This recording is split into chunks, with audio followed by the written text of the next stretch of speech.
I shall lack voice. The deeds of Coriolanus should not be uttered feebly. 'Tis held that valor is the chiefest virtue, and most dignifies the haver. If it be, the man I speak of cannot in the world be singly counterpoised.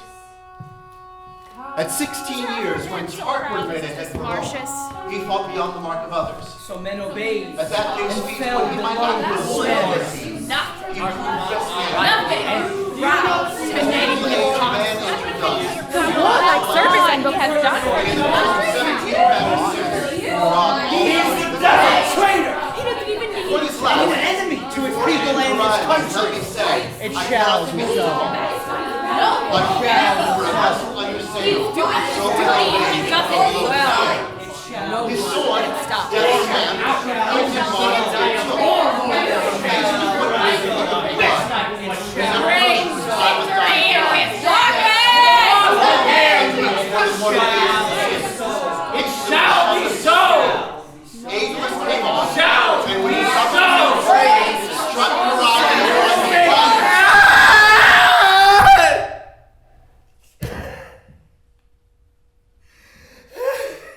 Now all's his.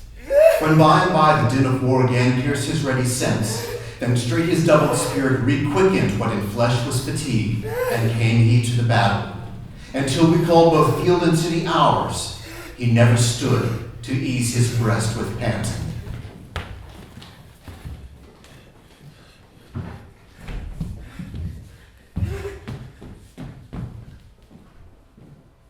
Before you proceed, hear me speak! Speak! You are all resolved to die rather than to famish? Resolved. First, you know Caius Martius is chief enemy to the people. We know it. Let us kill him, and we'll have grain in our own price! Is it One verdict? word, good citizen.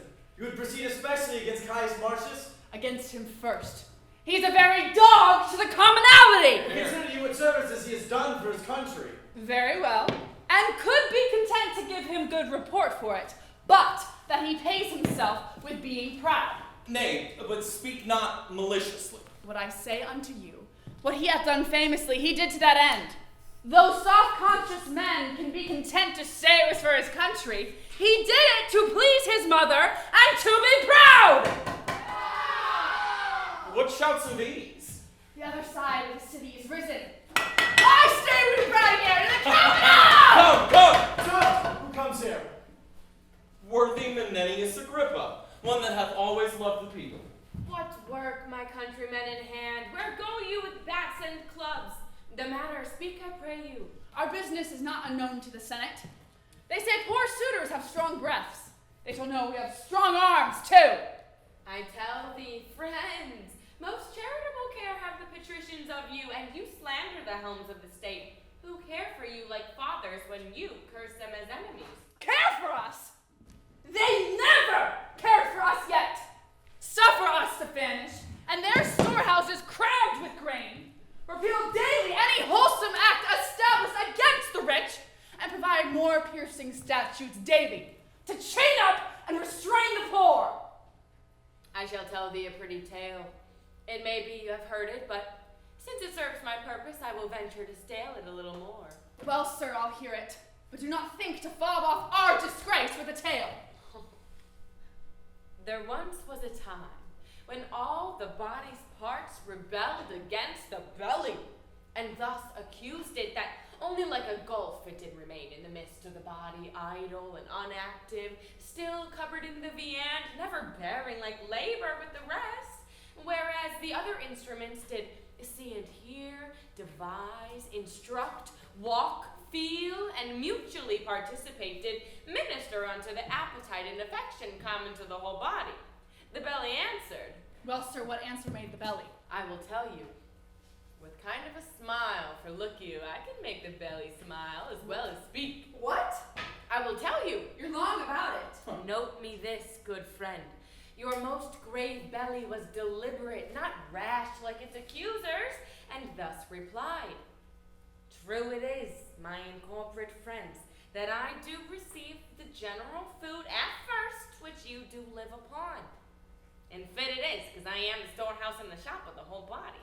But, if you do remember, I send it through the rivers of your blood, even to the court, even to the heart, even to the seat of your juicy, juicy brain, and I can make my audit up that all from me do back receive the flower of all, and leave me but the brain.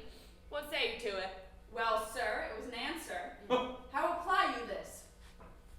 The senators of Rome are this good belly, and you, the mutinous members. For examine their counsels and their cares, and you shall find that no public benefit which you receive, but it proceeds or comes from them to you, and no way from yourselves. What do you think? You, the great toe of this assembly. I, the great toe. Why the great toe? Well, for that being one of the lowest, the basest, the poorest of this most wise rebellion, thou goest foremost.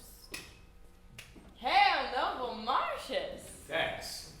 What's the matter, you dissentious rogues, that rubbing the poor itch of your opinion make yourself scabs?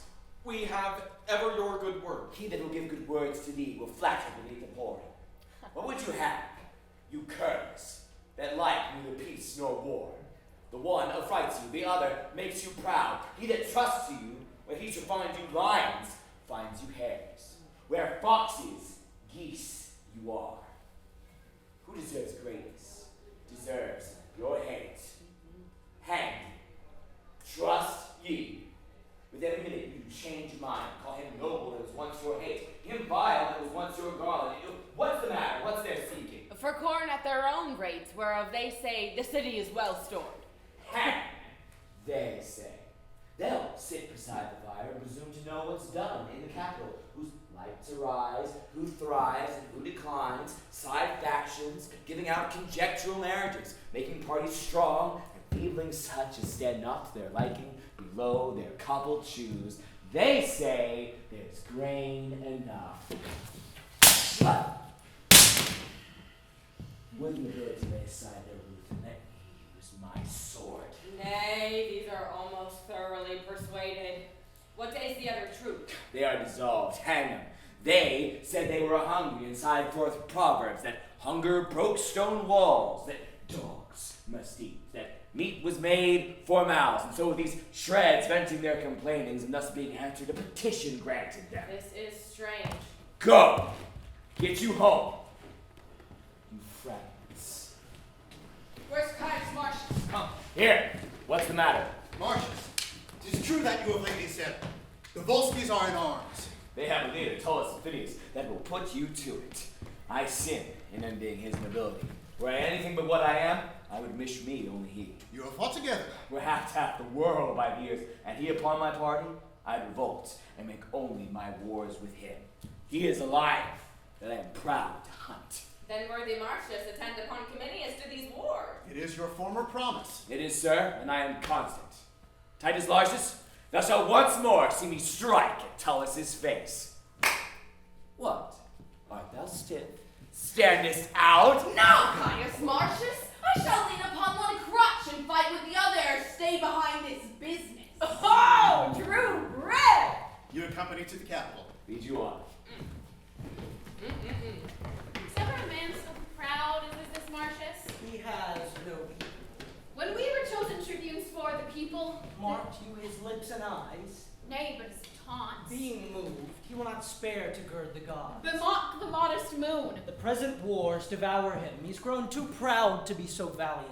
Such a nature, tickled with good success, disdains the shadow which he treads on at noon. Let's hence and hear how the dispatch is made. Let's alone.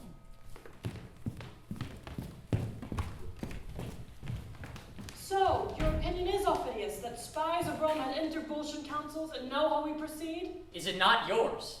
Whatever have been thought on in this state that could be brought to bodily act ere Rome had circumvention?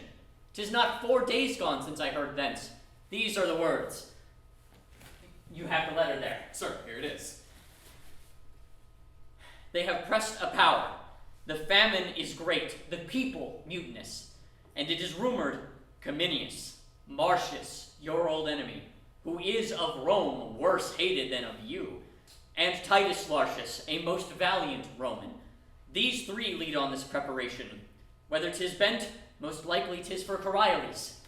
Consider of it. Our army's in the field. We never yet made doubt but Rome was ready to answer us. Nor did you think it folly to keep your great pretenses veiled till when they needs show themselves, which, in the hatching, it seemed, appeared to Rome.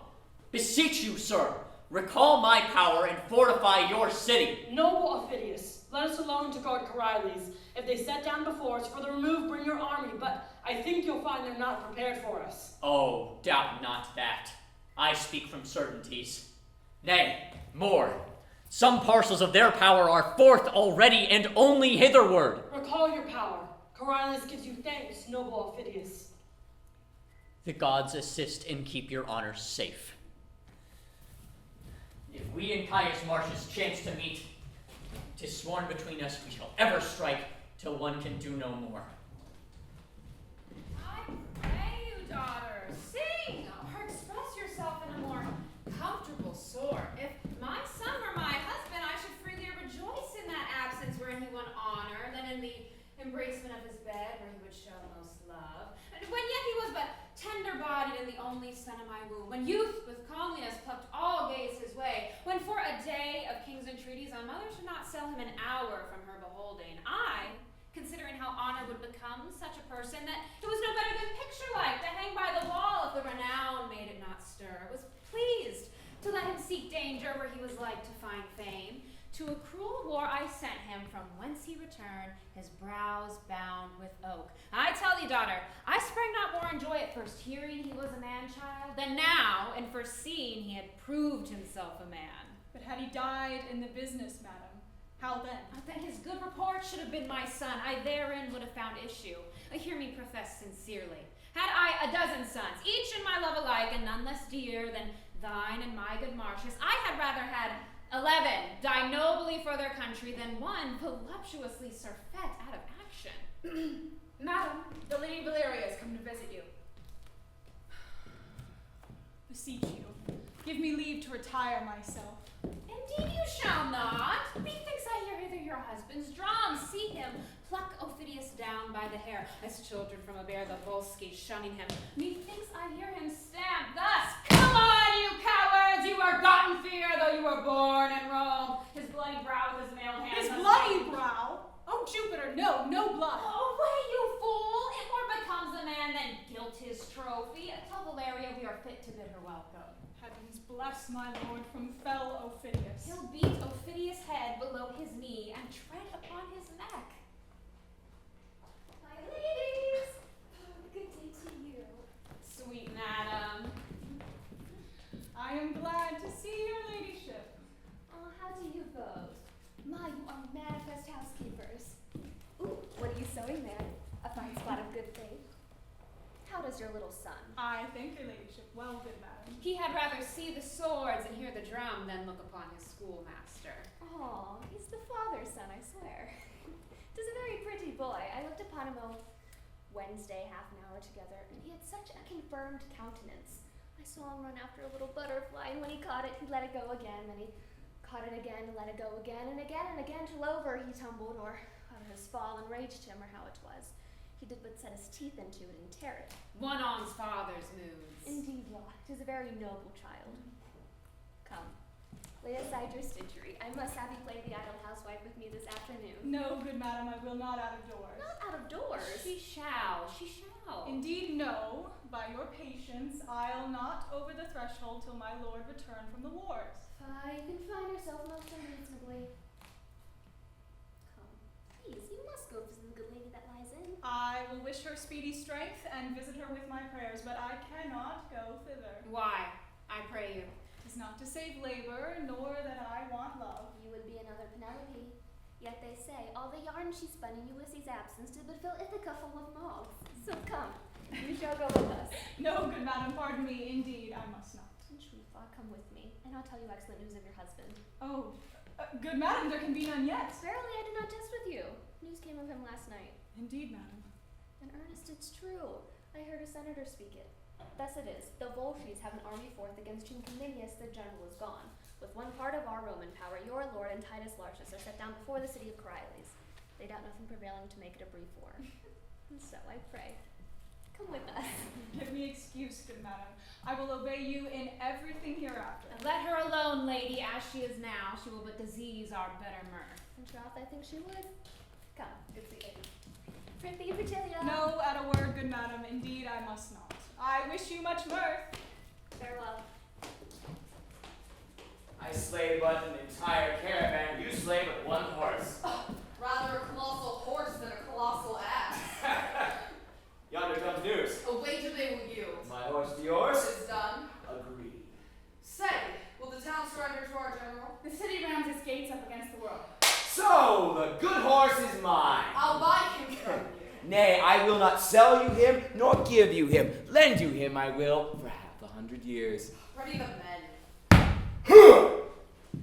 Now, Maud's prithee, make us quick and work. I'll be back. Now, put your shields before your hearts, and fight with hearts more proof than shields. Advance, my fellows! He that retires, I'll take him for a Volscian, and he shall feel mine edge.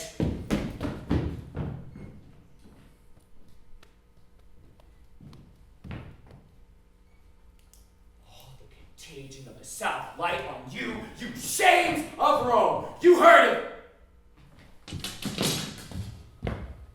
Boils and plagues plaster you over, that you may be abhorred further than seen, and one infect the other against the wind a mile. You souls of geese, which bear the shapes of men! How could you run from slaves that apes would be? Pluto in hell! All hurt behind, backs red and faces pale with flight and all you fear, mend and charge home. Or by the fires of heaven, I'll leave the foe and I'll make my wars on you. Look to it. Come on!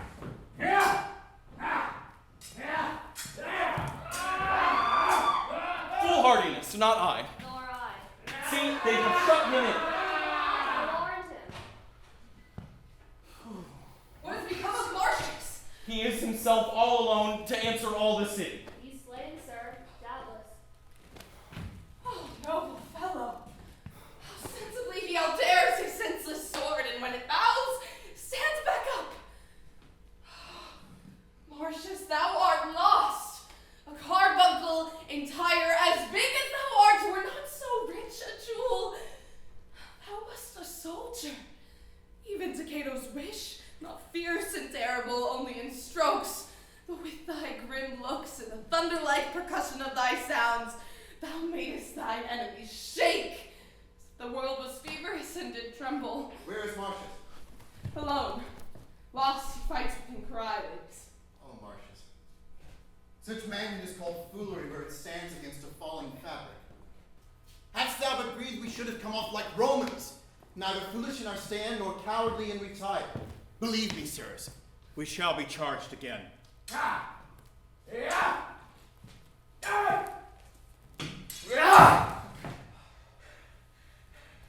And so the gates do open. Prove good seconds. Flower of warriors!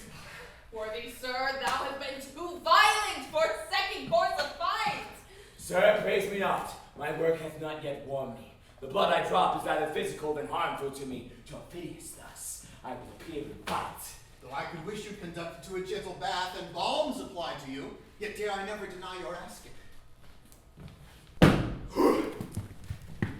If any such be here, as it were sin to doubt, that love this mask wherein you see me smeared. If any fear lesser his person than an ill report. If anything brave death outweighs bad life, and his country's dearer than himself, let him alone. Or wait thus to express his disposition and follow Martius! Ah! Me alone? Make you a sword of me? If he shows me not just outward, then which of you is worth but 4 Volscians? But none of you can stand against the great Aufidius, and a shield as hard as his. Come on, my fellows, make good this ostentation, and you shall divide it all with us. Ah!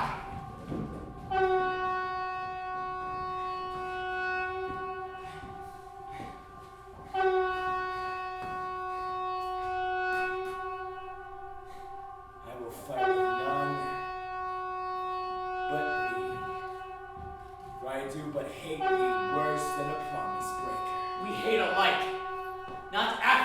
the serpent I abhor more than thy fame and envy. Fix thy foot! Let the first butcher die, the other slave, and the gods doom him after. If I fly, Martius, hollow me like a hare. Within 3 hours, Tullus, alone I have fought in your Coriolanus walls, and made what work I pleased. 'Tis not my blood thou see me smeared in, for thy revenge wrench up thy power to the highest. Wert thou Hector, thou shouldst not escape me here.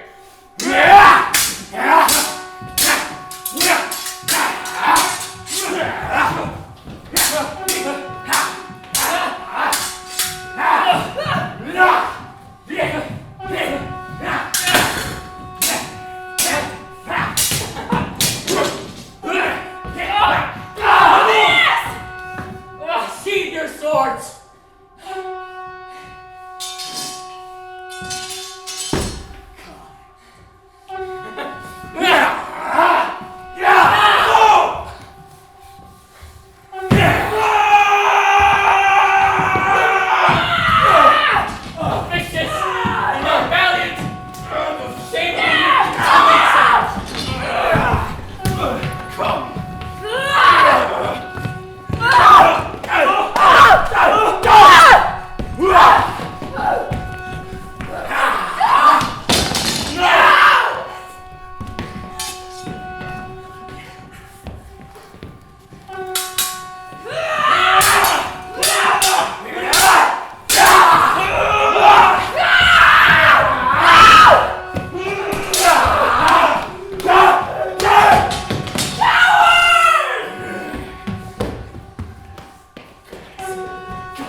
If I should tell thee o'er this thy day's work, thou'dst not believe thy deeds. But I'll report it, where senators do mingle tears with smiles, and where the dull tribunes that hate thine honors shall shay against their hearts. We thank the gods our Rome has such a soldier. Pray you, no more. My mother, who has a charge to extol her blood, when she does praise me, grieves me. I have done as you have done. That's all I can. Induced as you have been. That's in my country. He that but entreated his goodwill hath overtaken mine act. You shall not be the grave of your deserving. Rome deserves to know the value of her own. Before our army, hear me. I have some wounds upon me, and they smart to hear themselves remembered. Should they not, well might they fester against ingratitude and cure themselves with death. Of all the horses, wherein we have taken good store, of all the treasures in this field achieved and city, we render you the 10th. I thank you, my general, but I cannot make my heart consent to take a bribe to pay my sword. I do refuse it. Pray you, say no more! And this it should be. Oh! May these same instruments which you profane never sound more. When drums and trumpets shall in the field blow fatters, let courts and cities be made all of false face soothing. No more, I say, that I not wash my nose that bled, or foiled some feeble wretch that without nose, here's many else have done. You shout me forth in acclamations hyperbolical. If against yourself you'll be incensed, we'll put you, like one that thinks to harm himself, in manacles, then reason safely with you. Therefore be it known, as to us, to all the world, that Caius Martius wears this war's garland, and let him be known, with all the applause and clamor of the host, Caius Martius Coriolanus, bear the addition nobly ever. Caius Martius Coriolanus! I will go wash, and then you shall see wherein I blush. Howbeit, I thank you. On to our tent. Oh, the gods do mock me, I who just refuse such princely gifts, and am bound to beg of my Lord General. Take it, 'tis yours. What is? I sometime lay here in Coriolanus at a poor man's house. He used me kindly. I saw him taken prisoner. He cried out to me, but Aufidius was in my view, and wrath had overwhelmed my pity. I request you give my poor host his freedom. Oh, well begged. Were he the butcher of my son, he should be free as is the air. Deliver him, Titus. Martius, his name. Like Jupiter. Forgot. My mind is weary. I am tired. Have we no wine here? Get you to our text. The blood upon your riches dries. It should be looked to. Oh. Easy. Easy.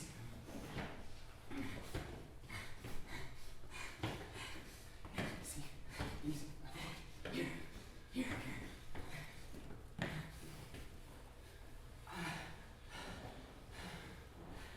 The town is tame. Will be delivered back on good condition? Condition? I would I were a Roman, for I cannot, being a Volsci be that I am. Condition? What good condition can a treaty find for the side that is defeated? 5 times, Martius, I have fought with thee. So often hast thou beat me, and wouldst do so, I think, should we encounter as often as we eat. If ever again we meet face to face, he's mine, or I am his. Mine appetite hath not that honor in it had. For where I thought to crush him in an equal force, true sword to sword, I'll punch at him some way. Or wrath or craft will get him. He's the devil! Bolder, though not so subtle.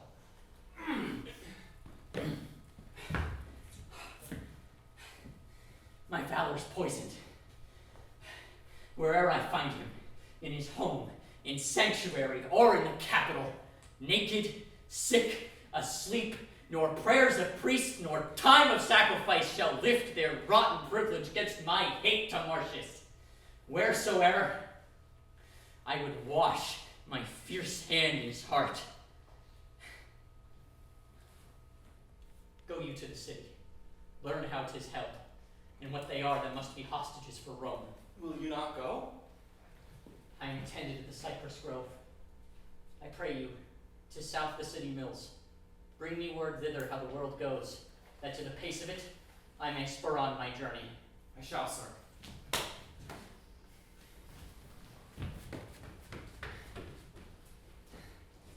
The augurer tells us we shall have news tonight. Good or bad? Not according to the prayer of the people, for they love not Martius. Nature teaches beasts to know their friends. Pray you, who does the wolf love? The lamb. Aye, to devour him as the hungry plebeians would the noble Martius. He's a lamb indeed, that bars like a bear. He's a bear indeed, that lives like a lamb. You two are wise ones. Tell me one thing that I shall ask you. Well, sir? In what enormity is Martius poor in that you two have not in abundance?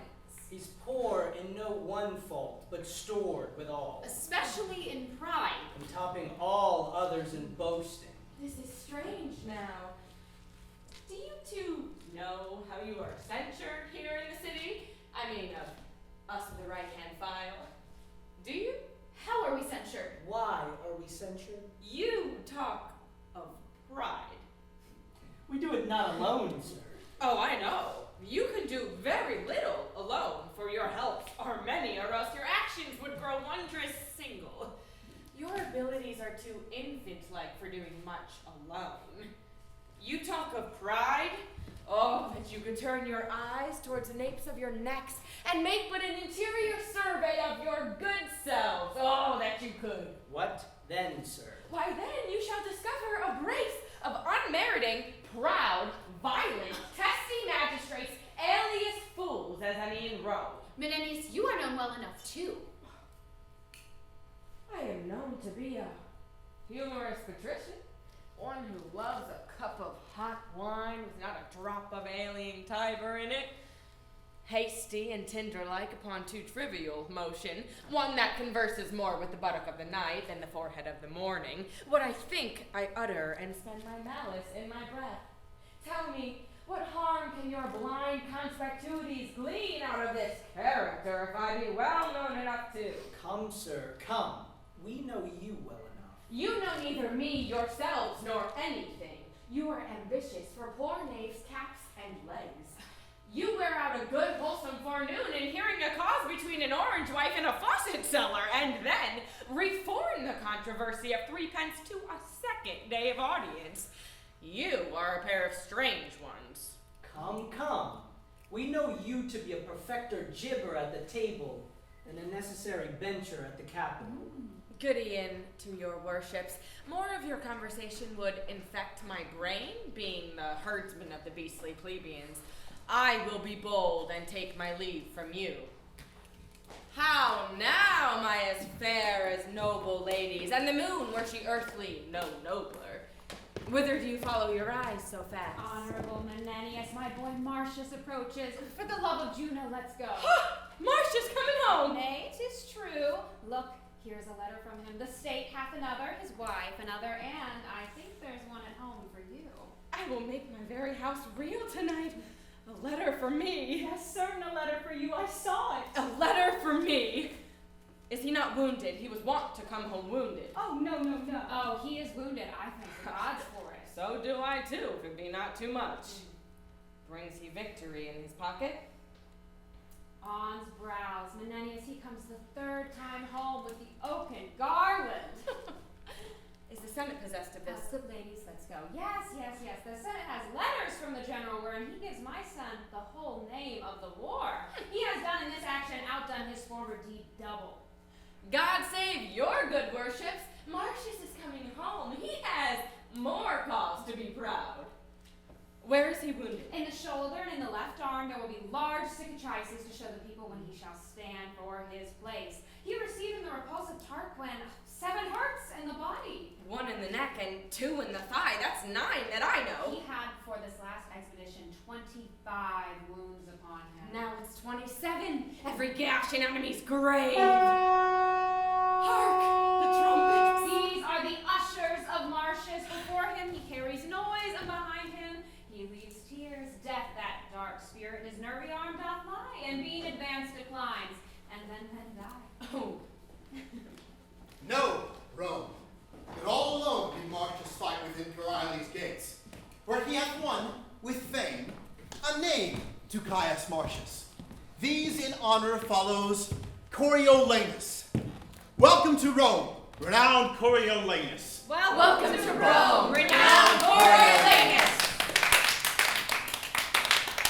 Pray now, no more of this. It does offend my heart. Pray now, no more. Look, sir, your mother. Oh, you have, I know, petitioned all the gods for my posterity. Nay, good soldier.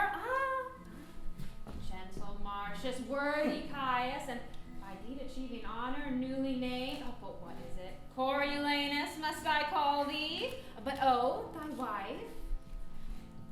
Most gracious silence, hail.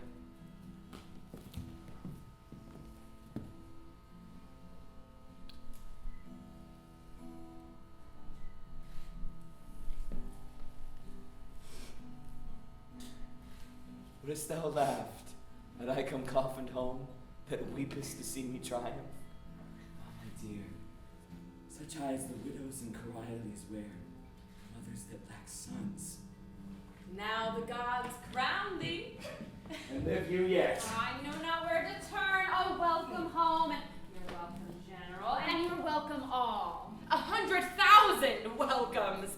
I could weep, and I could. I am light and heavy. Welcome.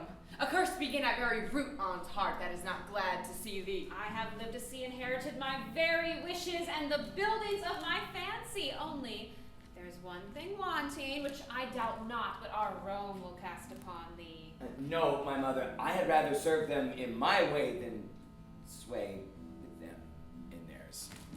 On to the capital.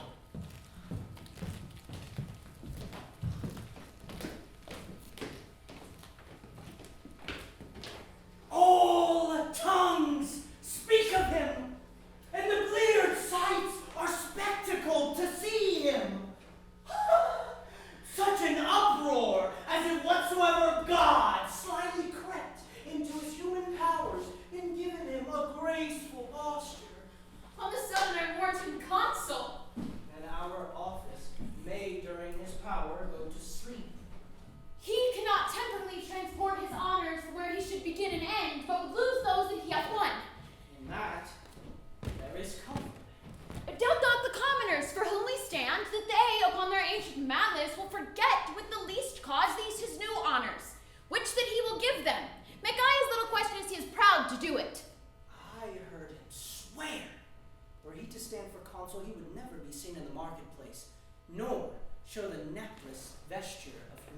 nor show his wounds to the people beg their stinking breaths. 'Tis right. 'Tis was his word. Shall be then to him as our goodwill, a sure destruction. 'Tis most like he will. And it must fall out to him or our authorities for an end. He must suggest to the people in what hatred he still holds for them. This, as you say, suggested at some time, when a soaring insolence shall touch the people, will be his fire to kindle their dry stubble, and their blaze shall darken him forever. Let's to the capital, and carry with us eyes and ears for a time, but our hearts for the event. Have with you.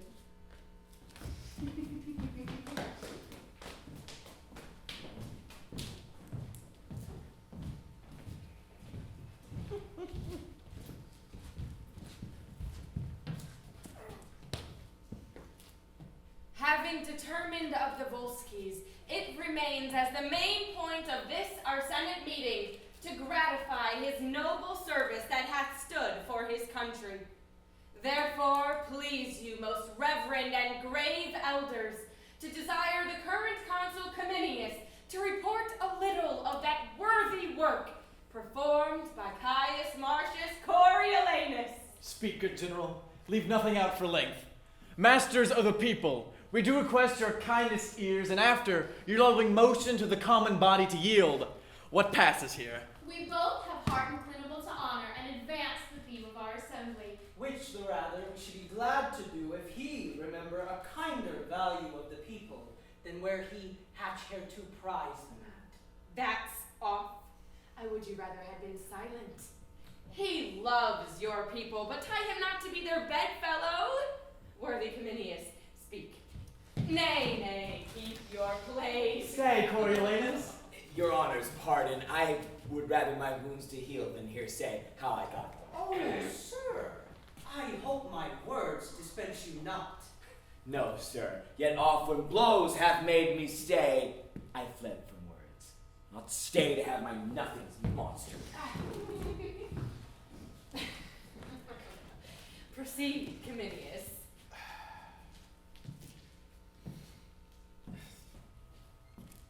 I shall lack voice. The deeds of Coriolanus should not be uttered feebly. 'Tis held that valor is the chiefest virtue, and most dignifies the haver. If it be, the man I speak of cannot in the world be singly counterpoised. At 16 years, when Tarquin made a head for Rome, he fought beyond the mark of others. At that day's feat, when he might act the woman in the scene, he proved best man in the field. His pupil age man entered thus, he waxed like a sea, and in the course of 17 battles since, he robbed all swords of the garland. For this last, before and in Coriolanus, let me say, I cannot speak him home. Like weeds before a vessel under sail, so men obeyed and fell below his stem. His sword, death's stamp, where it did mark, it took. From face to foot he was a thing of blood, his every motion timed with dying cries. Alone came he to the mortal gates of the city, painted them with shunless destiny. Aidless came off, and with a supple reinforcement struck Coriolanus like a planet. Now all's his. When, by and by, the din of war gan pierce his ready sense, then straight his doubled spirit requickened what in flesh was fatigue, and came he to the battle. Until we called both field and city ours, he never stood to ease his breast with panting. Worthy man. He cannot but with measure for the honors which we devise him. He covets less than misery itself would give, rewards his deeds with doing them. He's right noble. Let him be called for. Call Coriolanus. He doth appear. The Senate, Coriolanus, are well pleased to make thee consul. I do owe them still my life and services. It then remains that you do speak to the people. Oh, I do beseech you, let me overleap that custom, for I cannot put on the gown and stand naked and entreat them to my wounds as if I had received them for their suffrage. Please you hand me past this doing. Sir, the people must have their voices. Neither will they bate when jotted ceremony. It is a part that I might blush in taking and might be taken from the people. Oh, mark you that.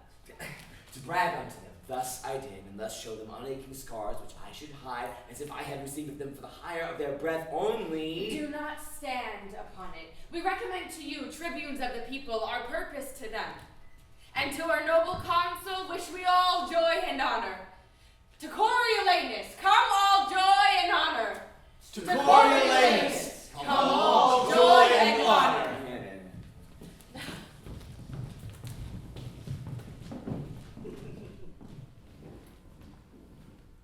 See how he intends to use the people. May they perceive intent. On the marketplace, I know they do attend us. If he did require our voices, then we ought not to deny him. We may if we will. I say if you'd incline to the people, there was never a worthier man. Here he comes, and in the gown of humility. Mark his behavior. You are not to stay all together, but come by him where he stands in ones and twos.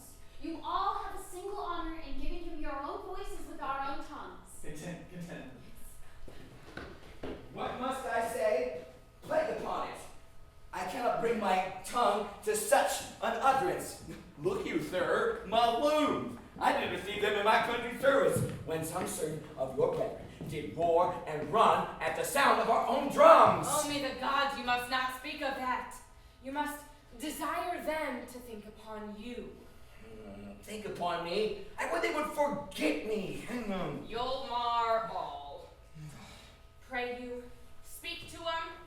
I pray you, in a wholesome manner.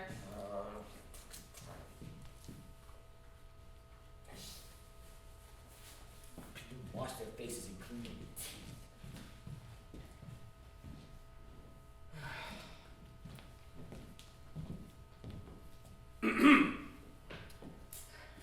So, here comes the brace.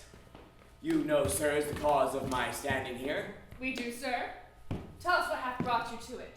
Mine own desert. Your own desert? Aye, but not my own desire. How not your own desire? No, sir. 'Twas never my desire to trouble the poor with begging. You must think, if we give you anything, we hope to gain by you. Well, then I pray your price of the consulship. The price is to ask it kindly. Kindly!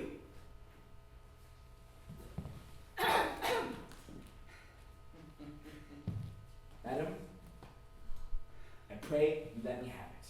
I have some wounds to show you which shall be yours in private. Your voice, sir. What say you? A match, sir. Well met. That's two worthy voices baked. Adieu. Pray that it may stand to the tune of your good voices. I would indeed be consul. I have here the customary gown. You deserve nobly of your country, yet you've not deserved nobly. Your enigma. You've been a scourge to her enemies and a rod to her friends, but you've not indeed loved the common people. You should account me more virtuous that I have not been more common in my love. I will, sir, flatter my sworn brother, the people, to earn a dear estimation of them. 'Tis a condition they account gentle. And in their wisdom, since it is to have my head rather than my heart represent them, I will practice the insinuating nod and be off to them most counterfeitly. Therefore, beseech you, I will be consul. You have received many wounds for your country. I will not seal your knowledge in showing them, and make the most of your voices, and therefore bid you farewell.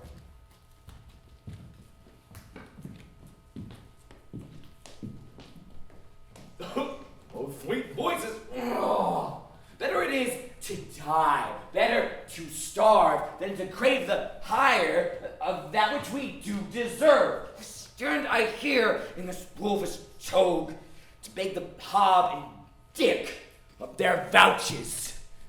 Custom calls me to it, and in custom all must things obey. Let the high office and honor go to one that would do thus.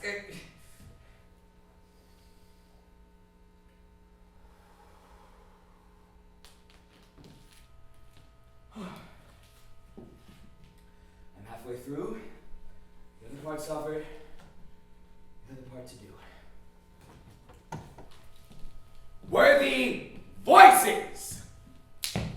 Your voices. For your voices I have fought, watched for your voices. For your voices received some wounds between 24 and 6 of battles thrice and 6 heard of for your voices. Done many things, some many, some less. All for your voices. Indeed, I would be consul. Worthy voices?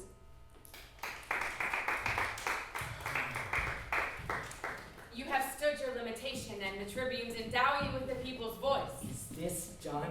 The custom of request you have discharged. The people do admit you and are summoned to meet anon upon your approbation. Where, at the Senate House? There, Coriolanus. May I take this off? No, you may not, sir. And I shall do so. And once knowing myself again, appear at the Senate House. I will keep you company. Will you along? We stay for the people. Fare you well. How now, my masters, have you chose this man? He has our voices. We pray the gods he may deserve your love. Amen, sir. To my poor, unworthy notice. He mocked us when he begged our voices. Certainly, he flouted us downright. No, it is his kind of speech. He did not mock us. He used us scornfully. He should have showed us his marks of merit, wounds received for his country. Why, so he did, I am sure. No man saw him. He said he had wounds which he could show in private, and thus with his hand thus waving it in the air, I would be consul, says he. That being granted, here was I thank you for your voices. Thank you, your most sweet voices. Now that you have left your voices, I have no further with you. Was this not mockery? Why, either were you ignorant to see it, or seeing it with such childish friendliness to yield your voices? Did you not perceive he did solicit to you free and contempt when he did need your loves? And do you not think that in his contempt he may be bruising to you when he hath power to crush? Why, had your bodies no hearts among you? He's not confirmed. We may still deny him. And will deny him. I'll have 500 voices of that sound. I twice 500 and their friends to peace them. Oh, go! Get you hence instantly and tell those friends they have chosen a consul that would take from their liberties. Let them assemble, and on a safer judgment, all revoke your ignorant election.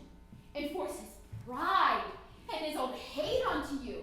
Besides, forget not with what contempt you wore the gown of humility. How in his suit he scorned you. But your loves, thinking upon his services, did take away your apprehension of his present importance. Lay a fault on us, your tribunes. Say you had done it more by our commandment than guided by your own true affections. Lay the fault on us. Aye, spare us not. Say we read lectures to you, how youngly he began to serve his country, how continued, what stock he sprung up. You ne'er had done it but by our putting on. Go, and draw your number to the capital. Yes, the capital. Come.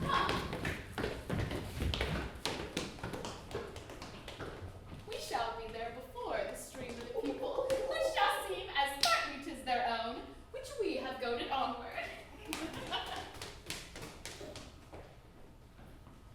He hath the people's voices, and the Senate is pleased to name him consul. Coriolanus, Titus Lartius has returned and brings report that Rome's great enemy has made new head. So, the Volscians stand but as at first, ready when time shall prompt them to make road upon us again. They are warned, Lord Consul, so that we shall hardly in our ages see their banners wave again. Saw you, Aufidius? On safeguard, he did come to me and curse against the Volscians, for they had so vilely yielded the town. He is retired to Antium. Spoke he of me? He did, my lord. How? What?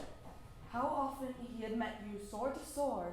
Of all the things on this earth, he hated your persons the most, that he would pawn his fortunes to hopeless restitution, that he might be called your vanquisher. At Antium lives he? At Antium. I wish I had cause to seek him there, to fully oppose his hatred. Welcome home. Behold These are the tribunes of the people, the voices of the common tongue. What's this? What is that? The matter. The people are incensed. They cry and are at point to lose their liberties. Martius would have all from them. Martius, whom of late you have named for consul. What makes this change? Hath he not passed the noble and the common? Menenius, no. Have I the children's voices? He shall to the marketplace and test it there. I beseech you, remain here in the Senate. It would be dangerous to go outside. Remain within or all will fall embroiled. Tribunes, give way. Give way. Are these your herd? Must these that have voices that cannot disclaim their tongue? What are your offices, you being their mouths? Why will you not their teeth? Have you not set them on? Be calm, be calm. It is a purpose thing that grows by plot to curb the will of the nobility. Suffer it, and live with such as cannot rule, nor ever will be ruled. Call it not a plot. The people cry, you mock them.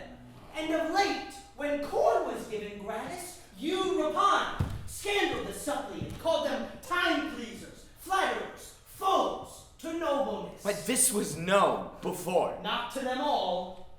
Have you informed them since? How?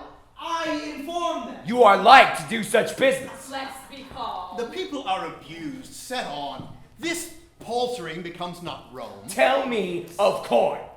This is my speech. I will speak it again. Not now, not now. Not in this heat, sir, now. Now, as I live, I will, my good friends. I crave their pardons for the mutable, rank-setted men. Let them regard me as I do not flatter and therein see themselves. I say again, in soothing them, we nourished against our Senate the cockle of rebellion, insolence, sedition, which we ourselves have plowed for, sown, and scattered by mingling them with us, the honored number, who lack not virtue, no, nor power, but that which they have given to beggars. Well, no more. We thank you. No more words, pray. How? No more. As for my country, I have shed my blood, and so too shall my lungs coin words till their decay against those measles which sought the very way to tackle us, yet sought the way to catch them. You speak as if you were a god to punish. We're well, we let the people know it. What? His collar? Collar? Were I as patient as the midnight grove, by Jove, 'twould be my mind. It is a mind that shall remain a poison where it is not poison any further. Shall remain? Mark this stripe in the middle, mark you for absolute shall. It was from the canon. Shall. Why, you good but unwise patricians, you grave but reckless senators, have you thus given Hydra here with her peremptory shall, the horns and voice of the monster, to mark your channel in a ditch and take your channel hers? If she have a power over you, then veil your ignorance. If not, await your dangerous lenity. If you are learned, be not as common fools. If you are, let them have cushions by you. You are plebeians. If they be senators, they choose their magistrate, and such a one as she, who puts her shall, her popular shall, against a graver bench than ever those that frown in Greece. And by Jove himself, it makes consuls base. And my soul aches to know, when two authorities are up, neither supreme, how soon one may enter with the gap of both, and the one take the other. Well, on to the marketplace. Whoever gave that consul to give the corn of the storehouse gratis, as was used sometime before in Greece. Well, no Though more. there they wielded a more absolute power, I say they nursed disobedience and bred the ruin of the state. Why shall the people give one that speaks thus their voice? I'll give my reasons more worthier than their voices. They know the corn was our recompense, resting well assured that ne'er did service to force, being pressed to the war, even when the navel of the state was touched, they would not thread the gates. This did not deserve corn gratis. Being in the wars, their mutinies and revolts wherein they showed most valor, spoke not for them. Well, what then? How shall this bosom multiplied digest the Senate's courtesy?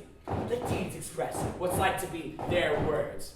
We did request it. We are the greater power, and thus in showing their fears, they gave us our demand. Thus we debase the nature of our seats, and have the rabble call our cares fears, which will in time break over the locks of the Senate, and have the crows peck the eagles. Come, enough! Enough with over measure. No! Take more!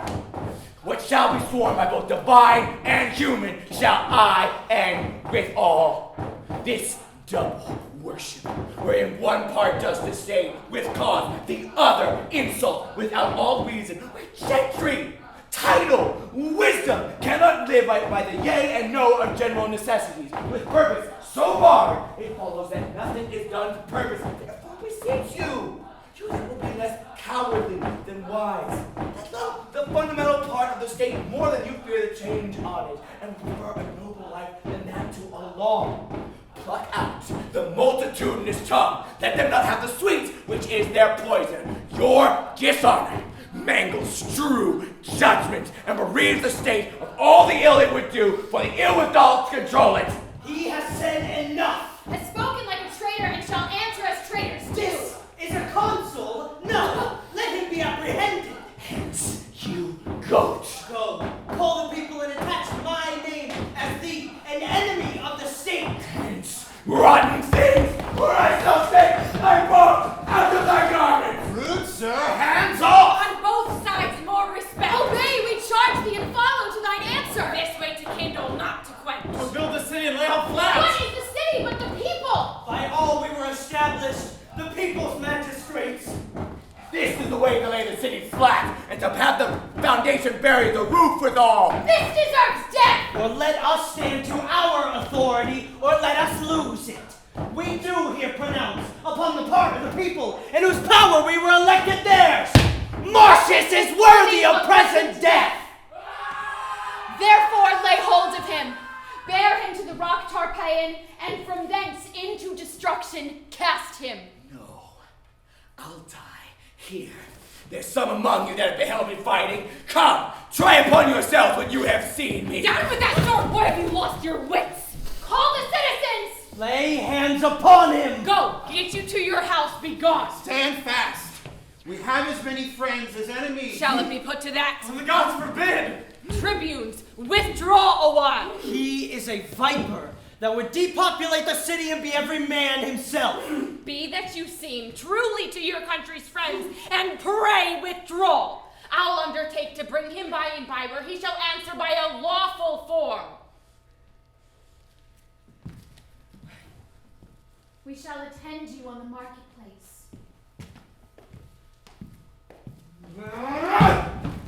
I would they were barbarians, as they are, not Romans. The wealth and the parts of the capital. Be gone! On fair ground I could be 40 of them. I prithee, noble friend, home to the house. Leave us to cure this cause. Pray you be gone. I'll try to see whether my old wit be in request with those that have but little. Will you hence?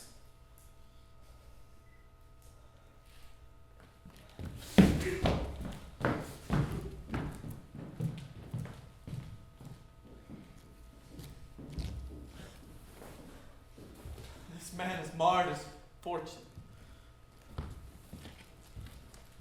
His nature is too noble for this world.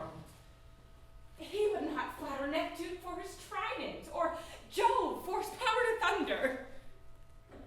His heart's his mouth, what his breast forges, his tongue must utter, and being angry does forget that he ever heard the name of death. This must be patched with cloth of any color. And news my mother does not approve me further, who was wont to call them woolen vassals, things to buy and sell with groats, to show bare heads in congregations to yawn. Be still a wonder when one of my dispositions spoke of peace or reward.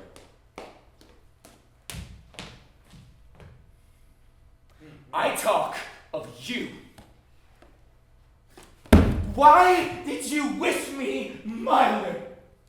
Would thou have me false to my nature? Rather say I play the man I am. Oh, sir. I would have had you put your power well on before you had worn it out. Let go! You might have been enough the man you are, with striving less to be so. Come, you have been too rough, something too rough. You must return and mend it. Let them hang.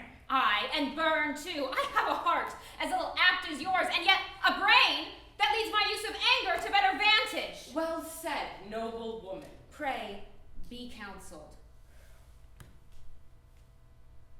What must I do?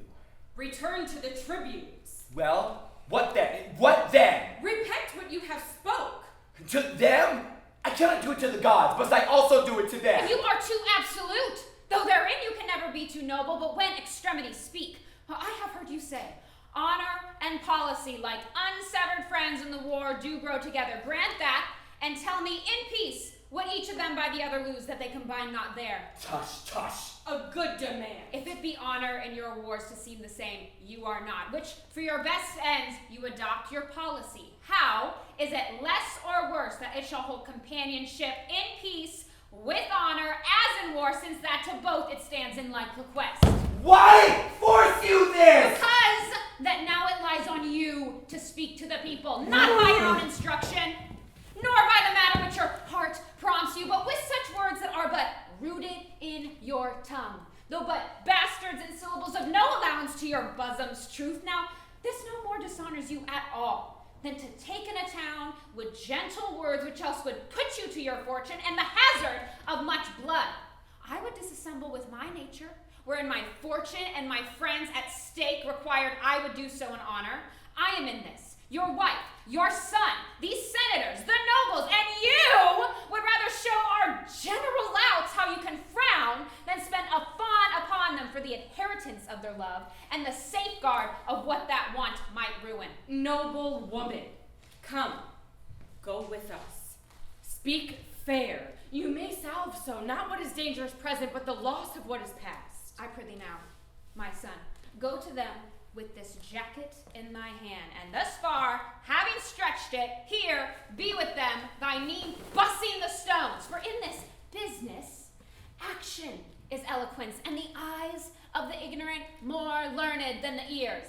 Bowing thy head, as humble as the ripest mulberry that will not hold the handling. Or say to them, thou art their soldier, and being bred in broils, hast not the soft way which thou dost confess, were fit for thee to use, as they to claim in asking their good loves. But thou wilt frame thyself, forsooth hereafter theirs, so far as thou hast power and person. This but done, even as she speaks, by their hearts were yours, they will pardon being asked. Pray now, go and be ruled, although I know thou hast rather follow thine enemy in a fiery gulf than flatter him in a bower. Here is Cominius.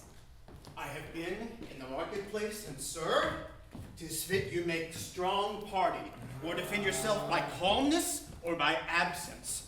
All's in anger. Only fair speech. I think 'twill serve if he can dare to frame his spirit. He must and will. Must I, with base tongue, give unto my heart a lie it must bear? Well, I'll do it. Though if in this single purpose we should fail, this mold of Martius they should to dust grind. To the marketplace you have put me to such a part that I will now never discharge the life. Come, we'll prompt you. Prithee now, sweet son, thou hast said my praises made thee first a soldier. So, to have my praise for this, perform a part thou hast not done before. Well, I must do it. Away my disposition, and some harlot's spirit possess me. My throat of war be turned, which quired with my drum, be turned into a pipe as small as a eunuch's, or a virgin's voice, which babes lulls asleep, and knave smiles in my cheeks, and schoolboys tears me the laughter of my life. I will not do it, lest I secrete my body to my own heart, and have my body teach my own mind and inherit baseness. At thy choice, then, to beg of thee, it is my more dishonor than thou of them. Come all to ruin. Let thy mother rather feel thy pride than fear thy dangerous stubbornness. For I mock at death with as big heart as thou, but do as thou list. Thy valiantness was mine, thou suck'st it from me, but owe thy pride thyself. Pray you be content, mother!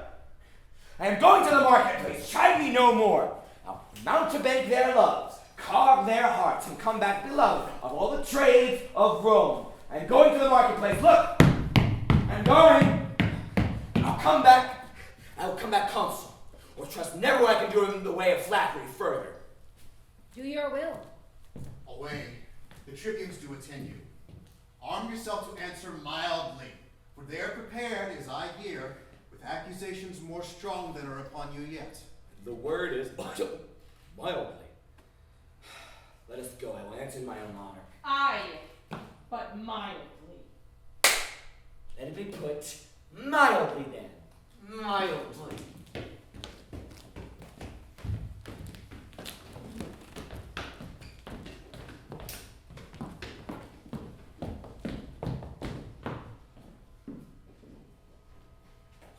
In this point, charge him home that he affects tyrannical power.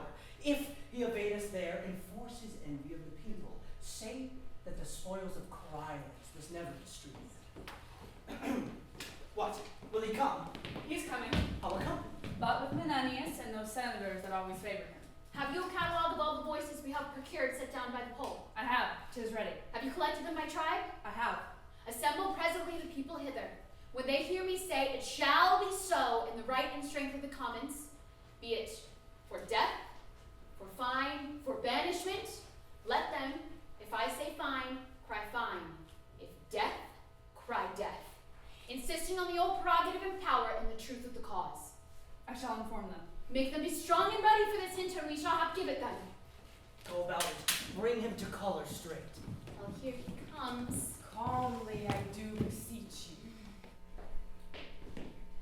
Gods of Rome, Rome in safety, and the chairs of justice supplied with worthy men. Let there be peace between us, and throng our temples with shows of peace, and not our streets with war. Amen. Amen. A noble wish. Draw near, ye people. Listen to your tribunes! Audience, peace I say! First, hear me speak. Well, say. Peace ho. Shall I be charged no further than this present, must all determine here. I do demand. If you submit you to the people's voices, allow their officers and are content to suffer lawful censure for such faults as shall be proved upon you. I am content. Lo, citizens, he says he is content. The warlike service he has done for this country consider. Think upon the wounds that his body bears, which show like graves in the holy churchyard. Scratches with briars, scars to move laughter only. Think further that when he speaks not like a citizen, you find him like a soldier. Do not take his rougher accents for malicious sound. Well, no more. No more. What is the matter? That being passed for consul with full voice, I am so dishonored that the very moment you take it off again. Answer to us. We charge you that you have contrived to take from Rome all seasoned office and to wind yourself into a power tyrannical for which you are a traitor to the people. Traitor! Traitor? Nay, temperately, your promise. The lowest hellfold in the people call me their traitor. Thou injurious tribune. Should 20,000 death sit in thine eyes and as many millions clutched in thine hands, I'd say thou liest. The voice as freely as I do pray the gods. Mark ye this, people? To the rock! To the rock! Peace! We need not add new matter to his charge. What you have seen him do and heard him speak, beating your officers, cursing yourselves, opposing laws with strokes, and here defying those whose great power must try him, deserves the extremest death. Death! But, since he hath served so well for Rome, What do you prate of service? I talk as one that knows it. Is this the promise that you made your mother? No, I pray you. I know no further. Let them pronounce the steep Tarpeian death, vagabond exile, reign pentalingron but a grain a day. I would not check my courage for their mercy, nor by their privilege to have them say good morrow. For that he has, as much as in him lies, from time to time, envied against the people, seeking means to pluck away their power. In the name of the people and in the power of us, the tribunes, we, even from this instant, banish him our city, in peril of precipitation from off the rock Tarpeian, never to enter our Rome's gates again. Here! In the people's name, I say, it shall be so. It shall be so! It shall be so! It shall be so! It shall be so! It shall be so! Let me speak! I have been consul, and can show for Rome her enemies' marks upon me. I have loved my country's good with a respect more tender, more holy and profound than my own life, my dear wife's estimate, the bosom of her loins, and the treasure of my life. Then, if I should speak that... There is no more to be said, but he is banished, an enemy to the people and his country. It shall be so! It shall be so! It shall be so! It shall be so! It shall be so! It shall be so! It shall be so! It shall be so! It shall be so! It shall be so! It shall be so! You common cry of curs, Whose breath I hate and reek of the rotten fangs, whose loves I prize as the dead carcasses of unburied men that do corrupt my air. I banish you, and here remain with your uncertainty. Let every feeble rumor shake your hearts, your enemies, with nodding of their plumes, fan you into despair. Have the power still to banish your defenders, till at length your ignorance, which knows not till it feels, making not reservation of yourselves, still at your own foes, delivering you as most abated captives to some nation that won you without blows, despising for you this city. Thus I turn my back.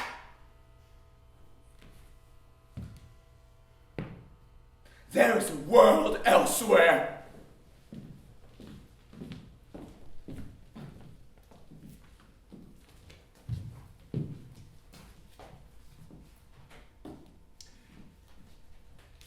Hold your tears, but a brief farewell. The beast with many heads buds me away. Hey, mother, where's your ancient courage? You used to say that extremity was the trier of spirits, that common chances common men could bear, and that in calm seas all boats showed mastership and floated. Oh heavens! Oh heavens! Hey, pretty woman. The red pestilence strikes all trades in Rome, and occupations perish. What? I shall be loved when I am lacked. Resume that spirit where you were wont to say, if you had been the wife of Hercules, 6 of your husband's labors you'd have done to save him so much sweat. Menenius, do not droop. Adieu. Farewell, my wife, my mother, my sometime general. I have oft seen thee stern and have beheld many hard-heartening spectacles.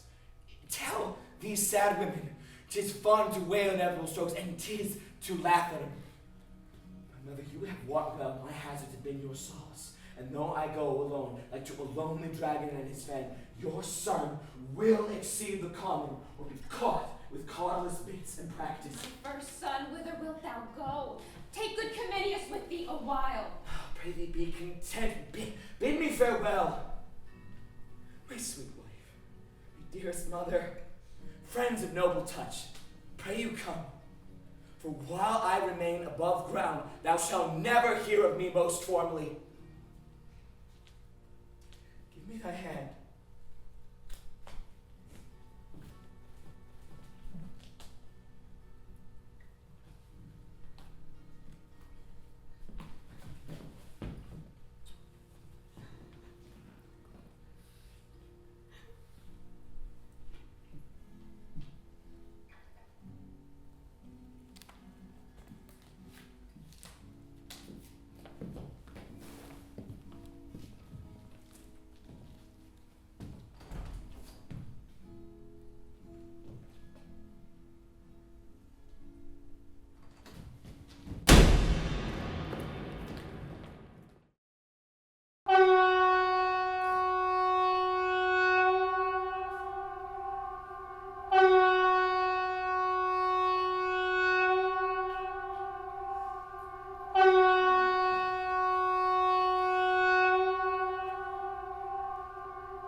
shown our power, but let us seem humbler after it is done than when it was a doing.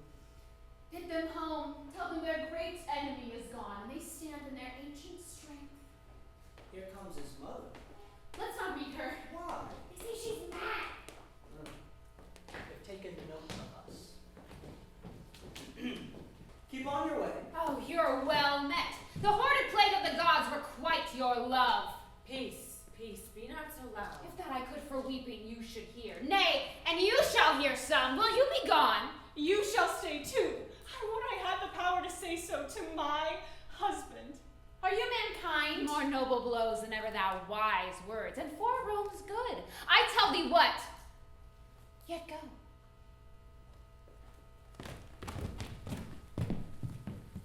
Nay, but thou shalt stay too. I would my son were in Arabia, and thy tribe before him, his good sword in his hand. What then? What then?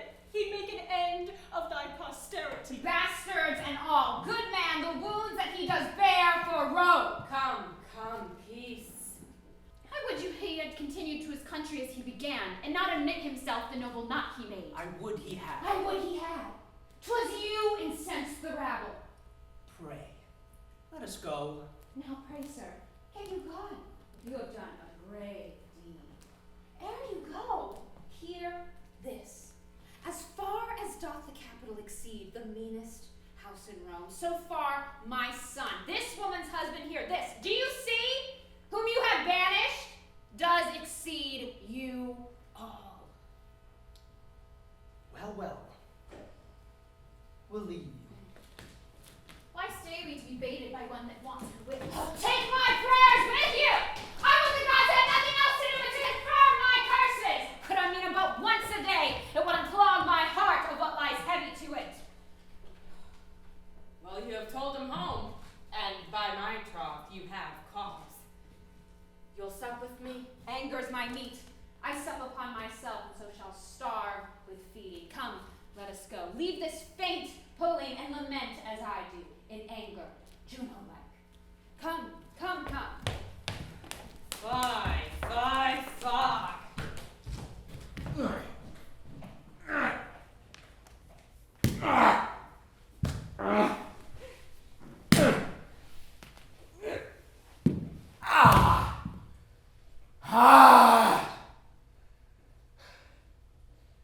A goodly city, this Antium.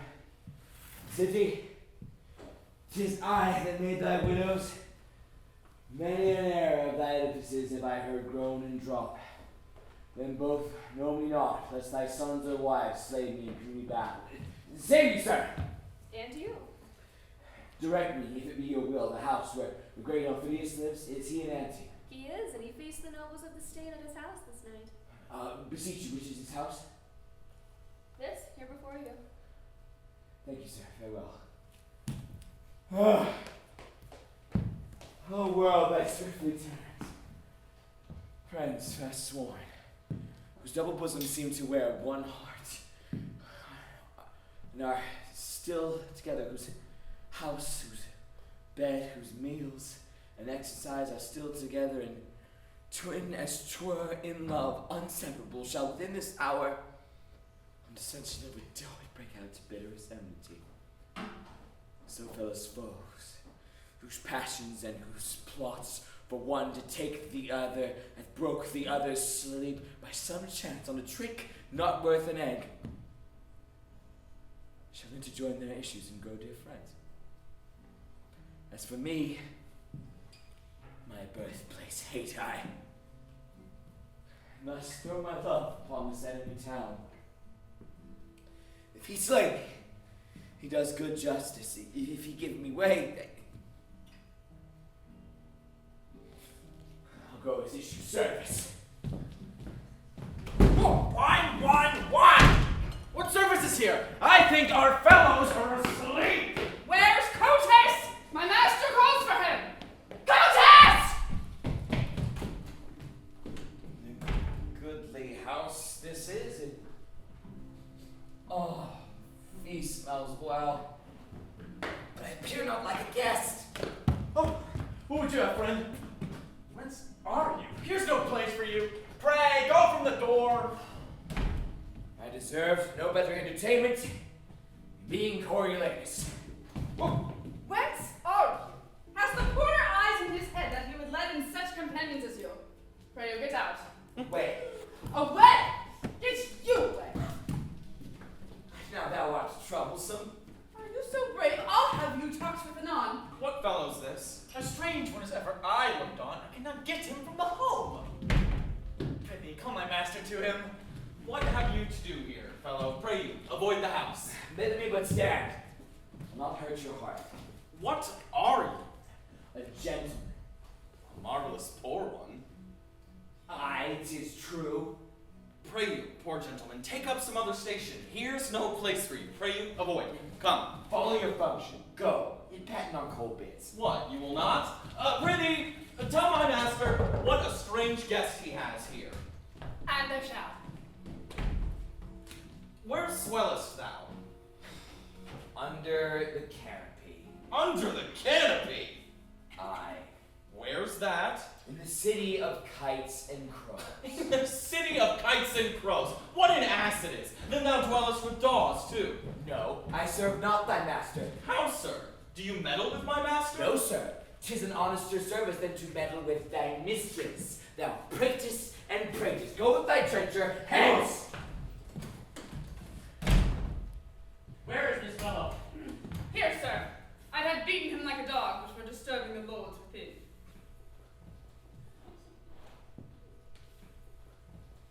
Whence comest thou? What wouldst thou? Thy name? Why speak'st not? Speak, man! What's thy name? If Tullus, thou dost not recognize me, and upon seeing me does not know the man I am, necessity commands me name myself. What is thy name? A name unmusical to Volscian ears and harsh to thine own. Say, what's thy name? Thou hast a grim appearance, and thy face bears a command in't. Though thy tackle's torn, thou show'st a noble vessel. Thy name? Prepare thy brow to frown. Knowest thou me yet? I know thee not. Thy name? My name is Caius Martius, who have done to thee particularly, and all Volsci's great hurt and mischief thereto witness my surname, Coriolanus! The great hurt, extreme dangers, and painful service, and drops of blood shed for my thankless country are required, but to that name a good memory, and witness of the malice and displeasure thou shouldest bear me, for only that name remains. For the cruelty and envy of the people, which hath been permitted by our dastard nobles, have all forsook me, hath devoured the rest, and suffered me by the voice of slaves to be whooped out of Rome. Now this extremity hath led me to thy hearth, not out of hope, mistake me not, for if I had feared death, of all men in the world I'd avoided thee. But in mere spite, and be full quit of my banishers, stand I before thee here. Then if thou hast a heart, it will reek in thee, that wilt revenge thine own particular wrongs, and stop the maims of shame seen through thy country. Speak thee straight, and let my misery serve thy turn. So use it, my revengeful services will prove useful to your country, for I will fight against my cankered country with the spleen of all the under-fiends. But if thou darest not this, and prove to more fortunes that thou art tired, then I also am long to live most weary, and present my throat to thee in thy ancient malice, for which not to cut would show thee but a fool. For long have I followed thee with hate, and drawn times of blood from thy country's best, and cannot live but to thy shame, unless it be to do thee service. Oh, Martius! Martius!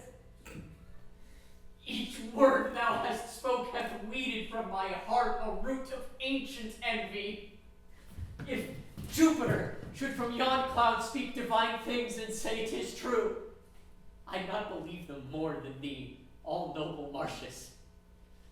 Let me twine mine arms around that body, where against my brained ash 100 times hath broke, and scarred the moon with splinters. Here I clip the anvil of my sword, and do contest as hotly and as nobly with thy love as ever I did contend against thy valor. Know thou first, I loved the maid I married.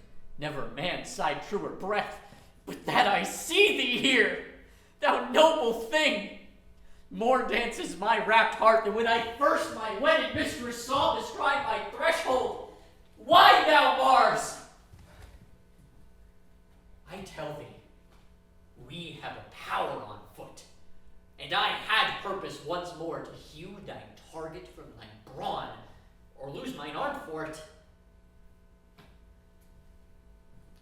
Thou hast beat me out 12 several times, and I have nightly since dreamt of encounters twixt thyself and me, unbuckling helms, fisting each other's throats, and waked half dead with nothing. Worthy Martius, had we no quarrel else to Rome, but that thou art thence banished, we would muster all from 12 to 70, and pouring war into the bowels of ungrateful Rome, like a bold flood or bear. Oh, come, go in, and take our friendly senators by the hands, who now are here, taking their leave of me, whom prepared against your territories, though not for Rome itself. You bless me, gods.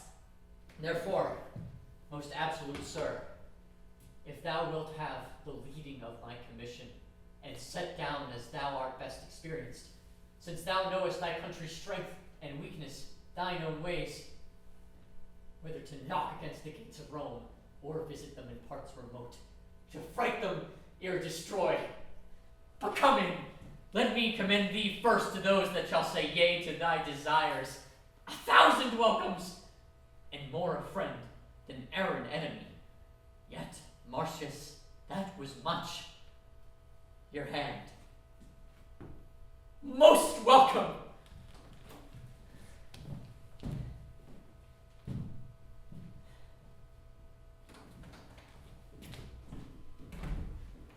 We hear not of him, neither need we fear him. We stood to it in good time. Oh, is this Menenius? 'Tis he. Oh, he has grown most kind of late. Hail, sir! Hail to you both. Your Coriolanus is not much missed with his friends. The Commonwealth doth stand, and so would do were he more angry at it. All's well, and might have been much better if he could have temporized. Where is he, hear you? Nay, I hear nothing. His mother and his wife hear nothing from him. The gods preserve you both. Good e'en, our neighbors. Good evening to you all. Ourselves, our wives, and our children on our knees are bound to pray for you both. Live and thrive. Farewell, kind neighbors. We wish Coriolanus had loved you as we did. Now the gods keep you. Farewell. Farewell. Adieu. This is a happier and more comely time than when these fellows ran about the streets crying confusion. Rome sits safe and still. Worthy tribute, there's a slave whom we have put in prison reports of Volscian where 2 several powers are entered in the Roman territories, and with the deepest malice of the war destroy what lies before him. 'Tis Aufidius, who hearing of Martius' banishment thrust forth his horns again into the world. Come, what talk you of Martius? Go see this rumor of wit. It cannot be the Volscians dare break with us. Cannot be. We have record that very well it can, and 3 examples of the like have been within my age. But reason with the fellow before you punish him where he heard this, lest you shall chance to whip your information and beat the messenger who bids beware of what is to be dreaded. Tell not me. I know this cannot be. Not possible. Menenius, we are sent for to the Senate. All the nobles in great earnestness are going all to the capital. So news has come that does turn their countenances. 'Tis this slave. Go whip him for the people's eyes. No sure the slave's report is seconded, and more fearful is delivered. What more fearful? It is spoke freely out of many mouths, how probable I do not know, that Aufidius, joined with Martius, leads a power against Rome, and vows revenge as spacious between the oldest and the youngest thing. This is most likely. Raised only that the weaker sort may wish good Martius home again. The very trick on it! This is unlikely. He and Aufidius can no more atone than violentist contrariety. Oh, you have made good work. What news? What news? Oh, you have helped to ravish your own daughters, to melt the city lands upon your pates, to see your wives dishonored to your noses. Pray your news. Oh, you have made fair work. I fear me if Martius should be joined with the Volscian. If he is their god, he leads them like one shaped by some other deity than nature that shapes men better. And they follow him against us brats, with no less confidence than boys pursuing summer butterflies or butchers killing flies. Oh, you have made good work, you and your apron men, you who stood so up much upon the voice of occupation and the breath of garlic eaters. He will shake your Rome about your ears. Oh, you have made fair work. But is this true, sir? Aye, and you'll look pale before you find it other. He is now come to Coriolanus, and all the regions do smilingly revolt. Those who resist are mocked for valiant ignorance and perish constant fools. Who has can blame him? Your enemies and his find something in him. We are all undone unless the noble man have mercy. Who shall ask it? The tribunes cannot do it for shame. For the people, they deserve such pity of him as the wolves do of the shepherd. And for his best friends, how may they say be good to Rome, when they have charged him even as those should do that deserve his hate, and therein showed like enemies? 'Tis true. If he were putting to my house the brand that should consume it, I have not the face to say, beseech you, cease. You have made fair hands, you and your crafts. You have crafted fair. You have brought a trembling upon Rome, such as was never so incapable of help. Say not we brought it. How? Was it we? We loved him, but like beasts and cowardly nobles gave way unto your clusters that did hoot him out the city. And yet I fear they'll roar him in again. Tell us how Aufidius, the second name of men, obeys his points as if he were his officer. Desperation is all the policy, strength, and defense that Rome can make against them. Here come the clusters, and is Aufidius with them? You are they that made the air unwholesome when you cast your stinking greasy caps in hooting at Coriolanus' exile. Now he's coming, and not a hair upon a soldier's head which will not prove a whip. As many heads as you threw caps up, he will tumble down and pay you for your voices. 'Tis no matter. If he could burn us all into one coal, we have deserved it. Faith, we heard fearful news. For my own part, when I said banish him, I said 'twas pity. And so did I. And so did I, and to say the truth, so did very many of us. What we did was for the best, and though we willingly consented to his banishment, it was still against our will. You goodly things, you voices! You have made good work, you and your pride! Shouts to the capital? Oh, aye.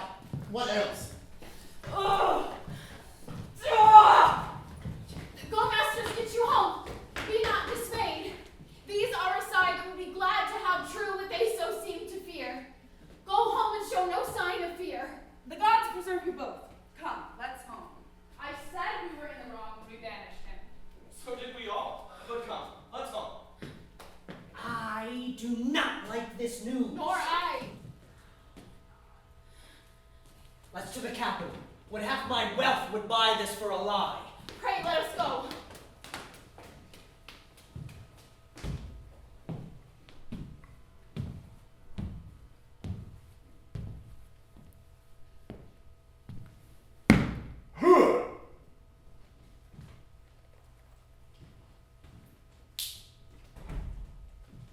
Do they still fly to the Roman?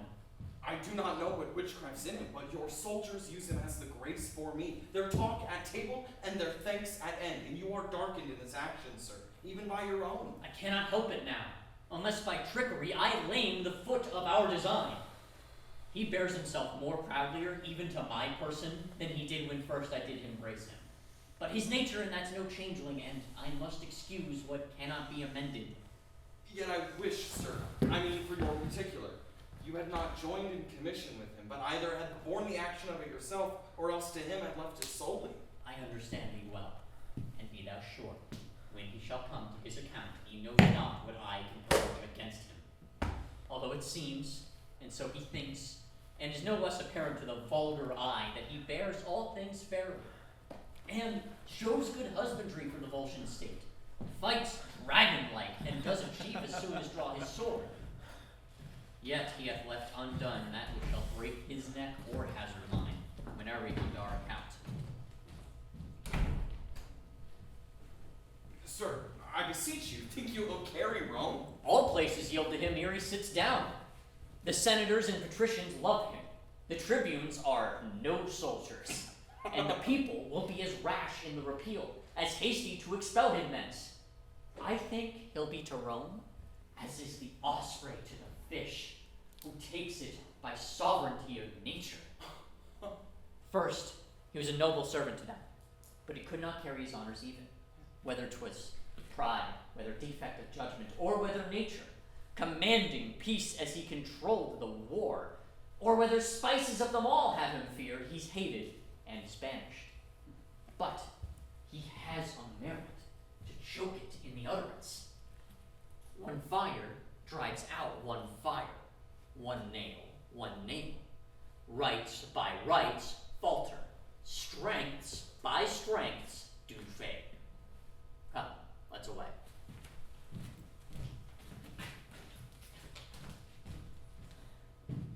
When, Caius, Rome is thine, thou art poorest of all. Then shortly art thou mine.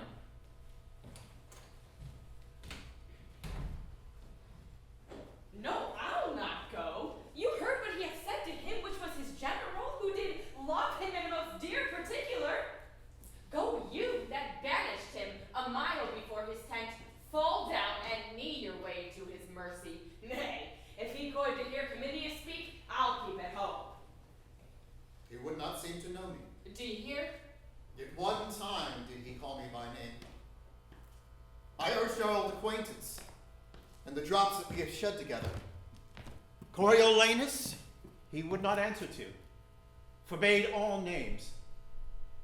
You was a kind of nothing, titleless, till he had forged himself a name in the fire of burning Rome. Why, so you have made good work.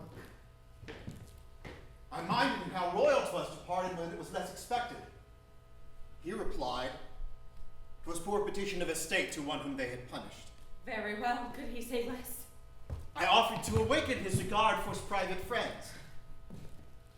His answer to me was, he would not stay to pick them from a pile of noisome, musty chaff.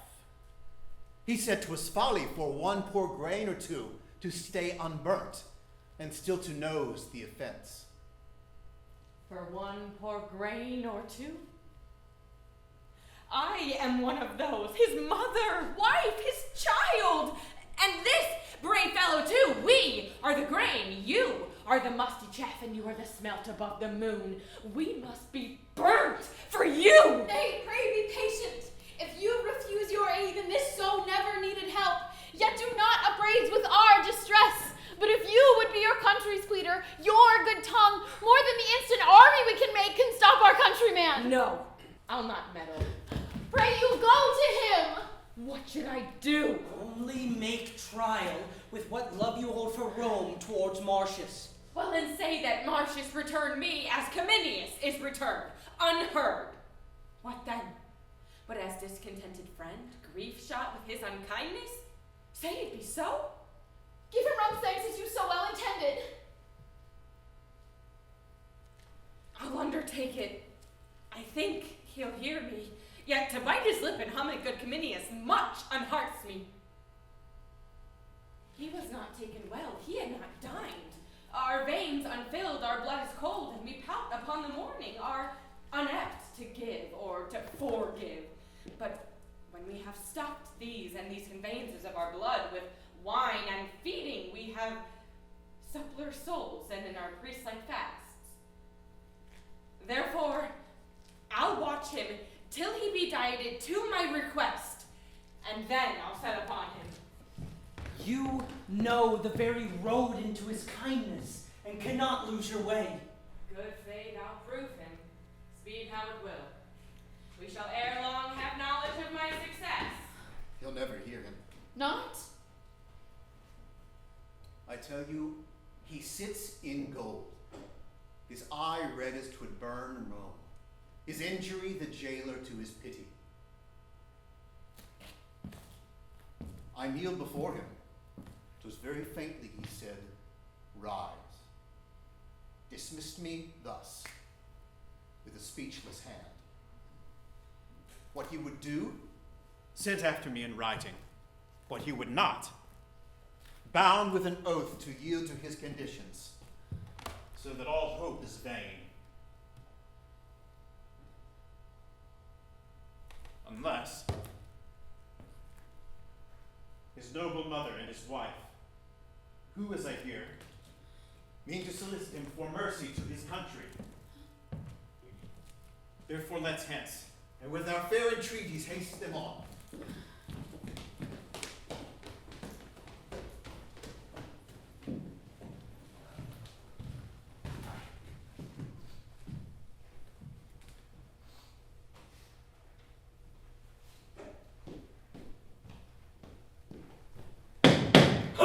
Stand! From whence are you? Stand and go back.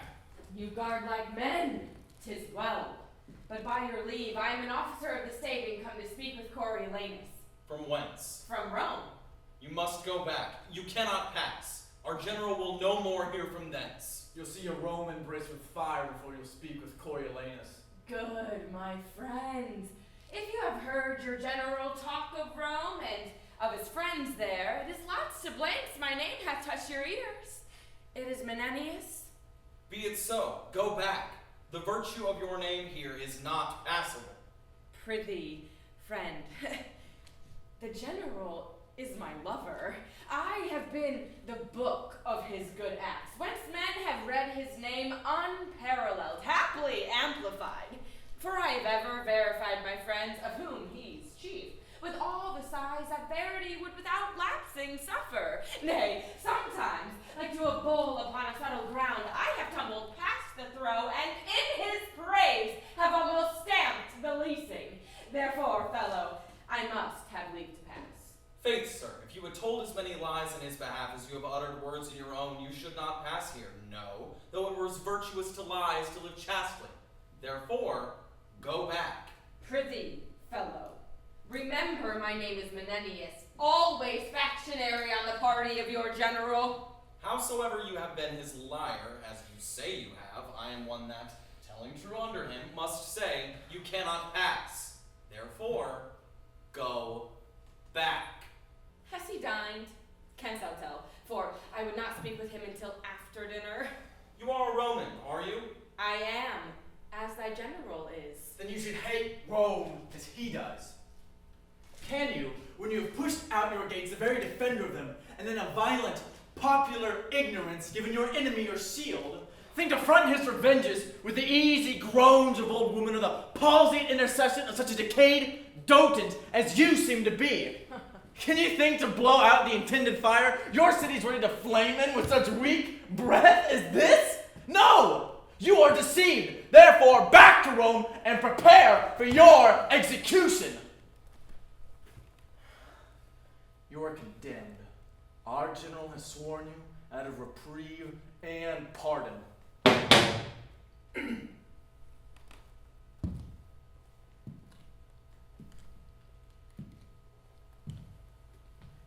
Sirrah, if thy captain knew I were here, he would use me with estimation. Come, my captain knows you not. I mean thy general. Our general will no more hear from thence. Back, I say, go, lest I let forth your half-pint of blood. Back! That's the utmost of your having. Fellow, back! Fellow. What's the matter? Now you shall see, my companion. Now you shall see that I am in estimation. You shall perceive that a jack garden like you cannot perceive me from my son, Coriolanus.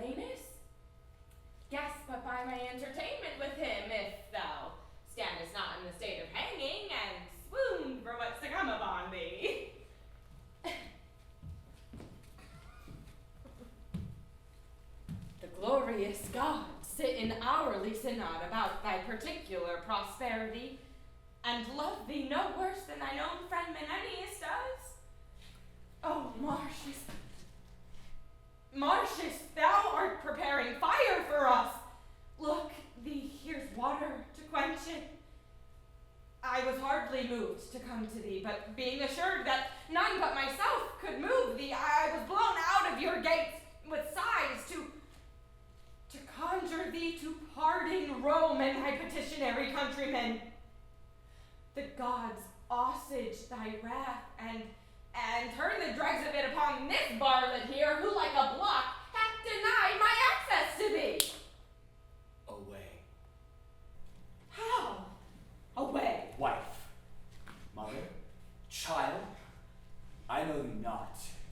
Though I alone owe my revenge, my remission lies in Volscian breasts. Now we've been familiar. Ingrate forgetfulness shall prove poison rather than pity note how much. Therefore be gone, for mine ears against your suits are stronger than your gates against my force. Yet, for I did love thee, take this with thee. I read it for thy sake, and would have rendered another word, Menenius, I would not have thee speak. This man, Aufidius, was my beloved in Rome. Yet thou beholdest. You keep a constant temper.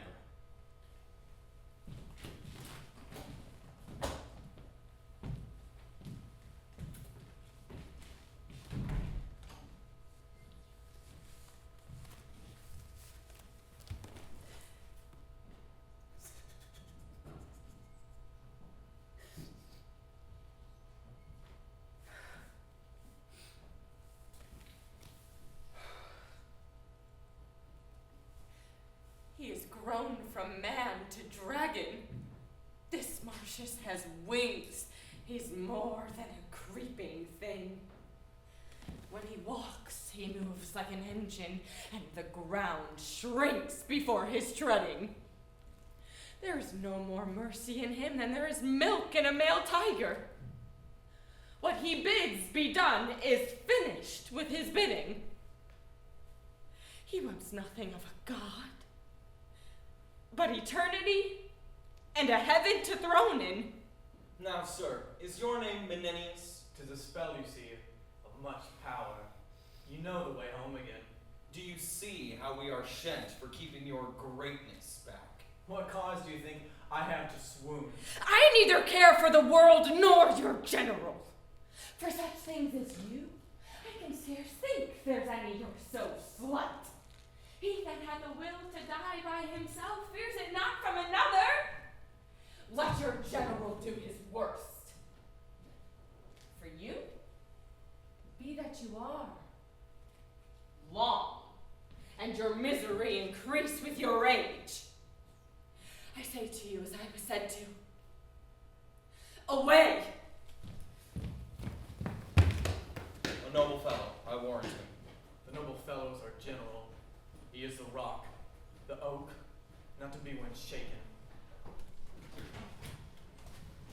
We will, before the walls of Rome tomorrow, lay down our host. My partner in this matter, you must tell the Volscian lords how plainly I have borne this business. Only therein you have respected. Stopped your ears against the general suit of Rome, never admitted a private whisper. No, not with such friends that thought them sure of you. This last old friend, whom with a cracked heart I have sent back to Rome, loved me above the measure of a father. Nay, guided me, indeed. Their latest recourse was to send for him, who, though I showed sourly to him, would have offered the first conditions to which they refused, and now cannot accept. A very little have I yielded to. Fresh embassies and suites, nor from states nor private friends shall I lend ear to hereafter.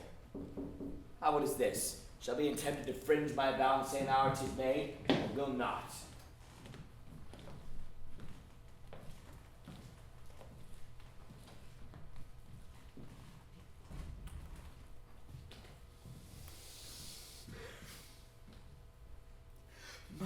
comes foremost.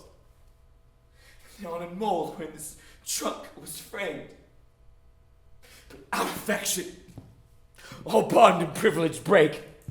Let it be virtuous to be obstinate. And what's that courtesy worth? Or those dove's eyes, which made the gods forsworn, I melt. I'm not of stronger earth than others.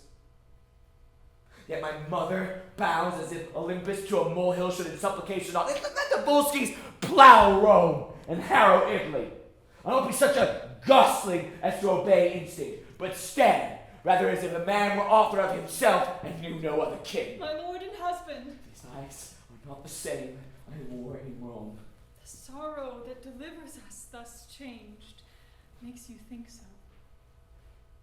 Like a dull actor now, I do forget my part, and not even to a full disgrace. Best of my flesh, forgive my tyranny, but do not say, forgive us our Romans.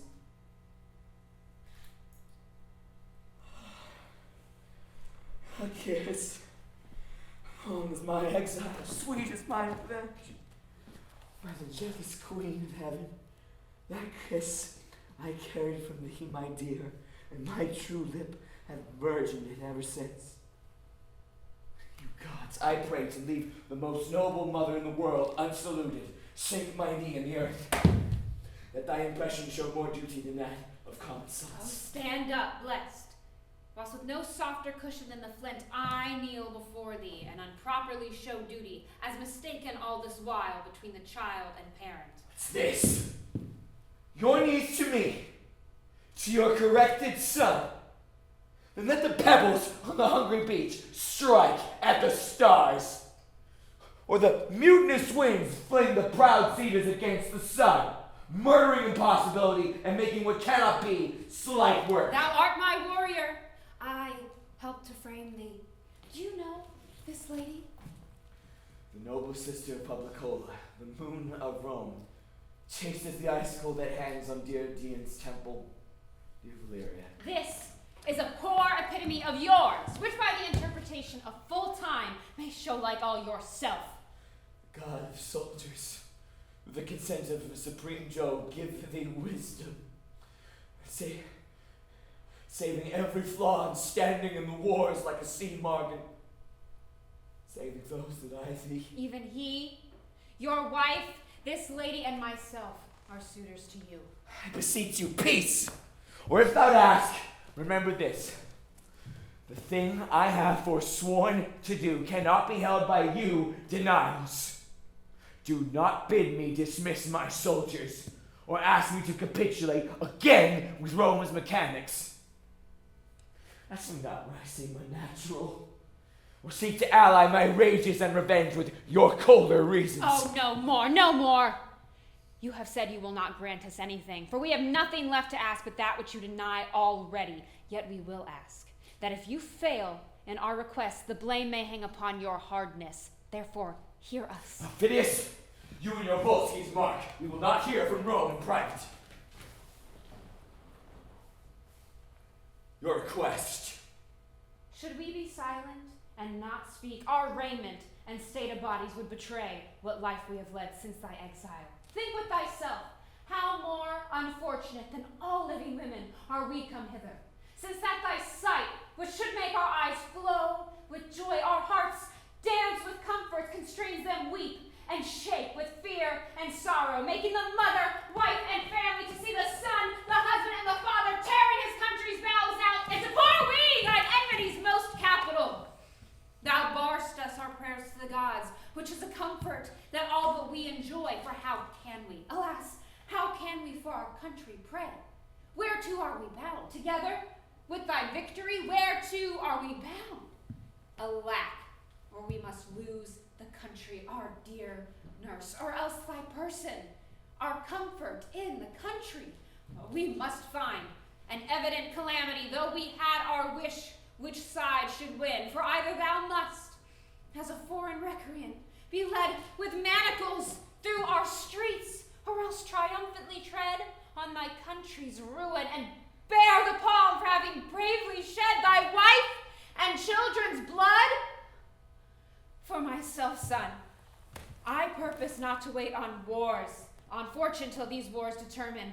If I cannot persuade thee, rather to show a noble grace to both parts and seek the end of one, thou shalt no sooner march to assault thy country than to tread trust to it.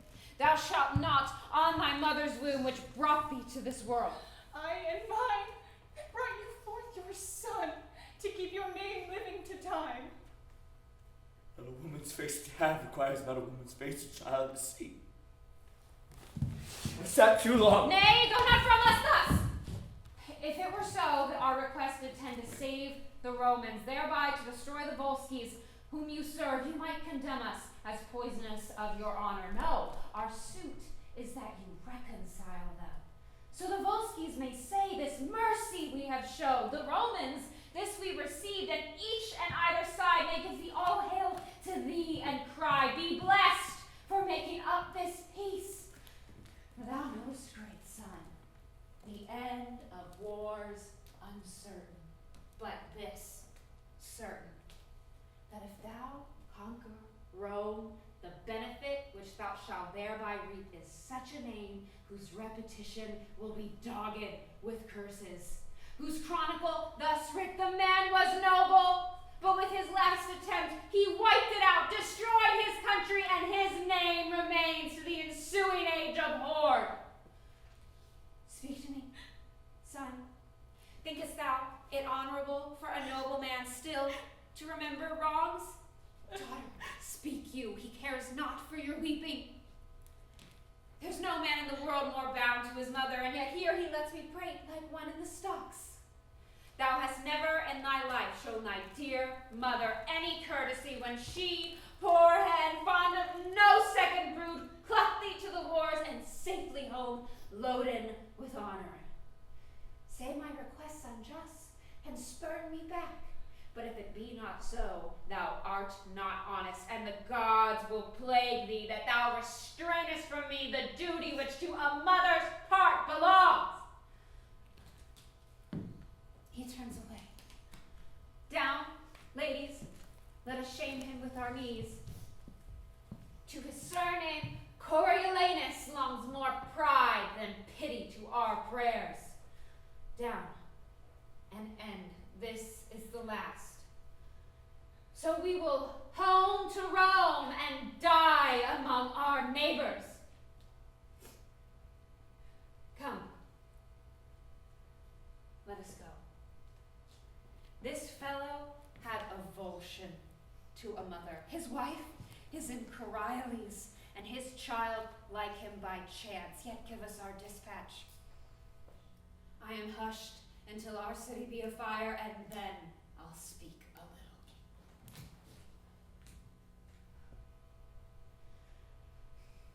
little. Mother. What have you done? You hold the heavens do open and look upon this unnatural scene that they left there. Oh, mother.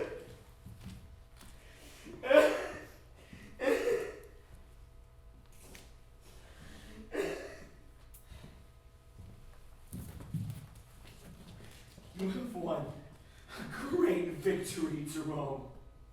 But to your son, believe it, oh, believe it. To him you have prevailed most dangerous to him, if not most mortal to him. Let it not come.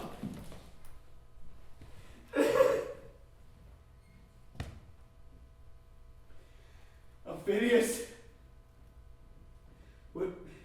though I cannot make good wars, I'll frame a convenient peace.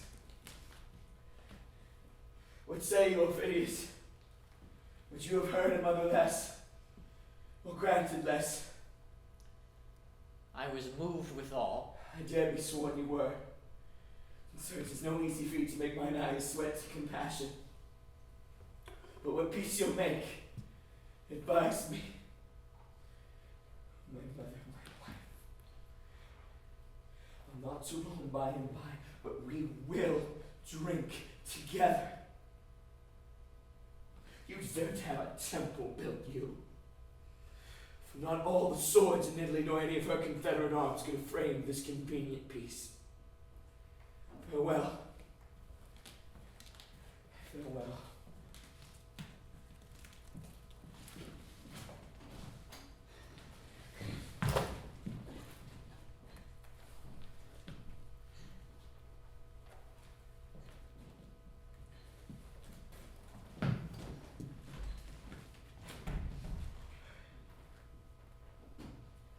Aufidius, what peace you'll make, advise me.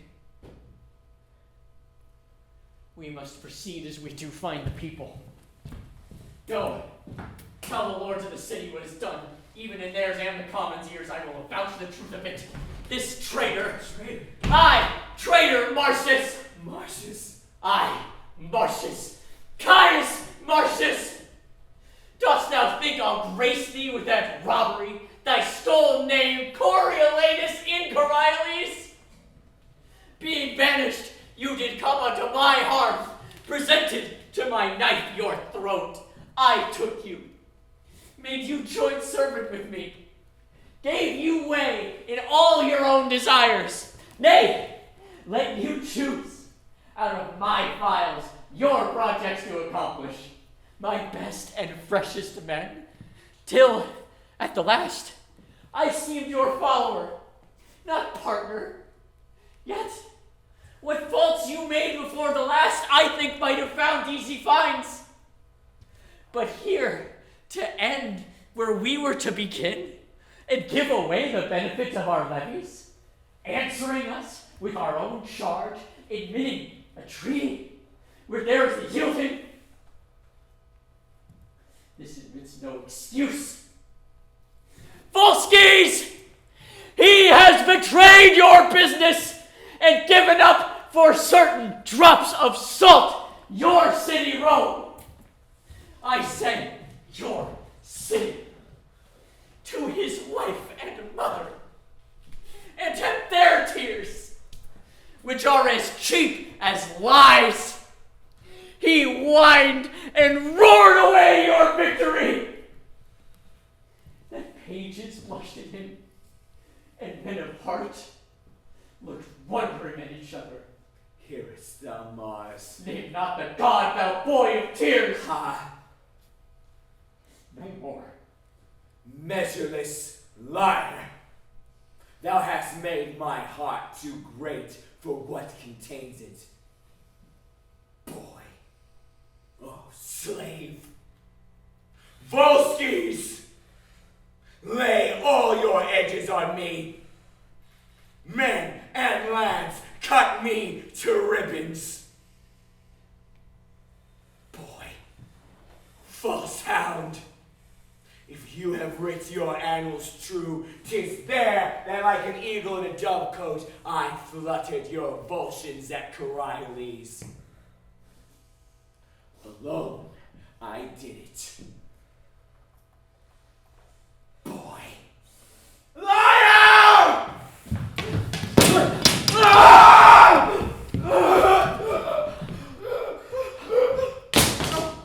No! No! No! No! No! What have I done? No! No! No! Liar! Liar!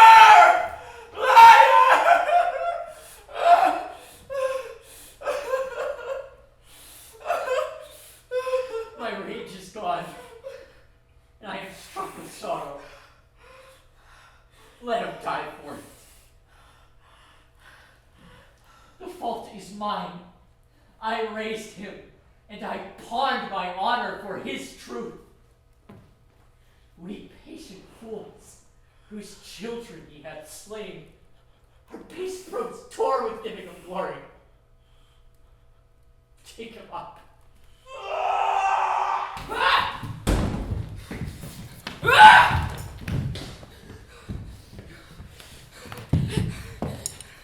It is finished! Hold.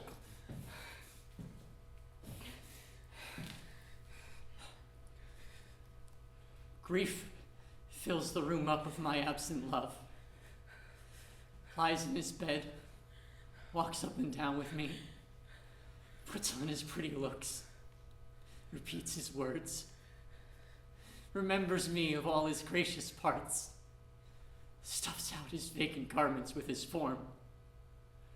Then have I reason to be fond of grief? Fare you well. Had you such a loss as I could not give better comfort than you do.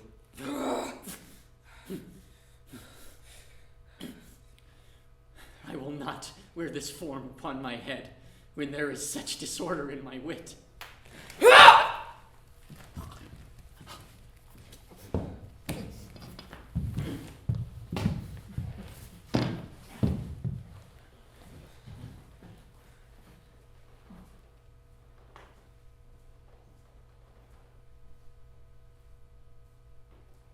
Behold our patroness, the life of Rome. Call all the tribes together, praise the gods, and make triumphant fires. Strew flowers before them. Unshout the noise that banished Martius. Repeal him with the welcome of his mother. Cry, welcome, ladies! Welcome!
Stay.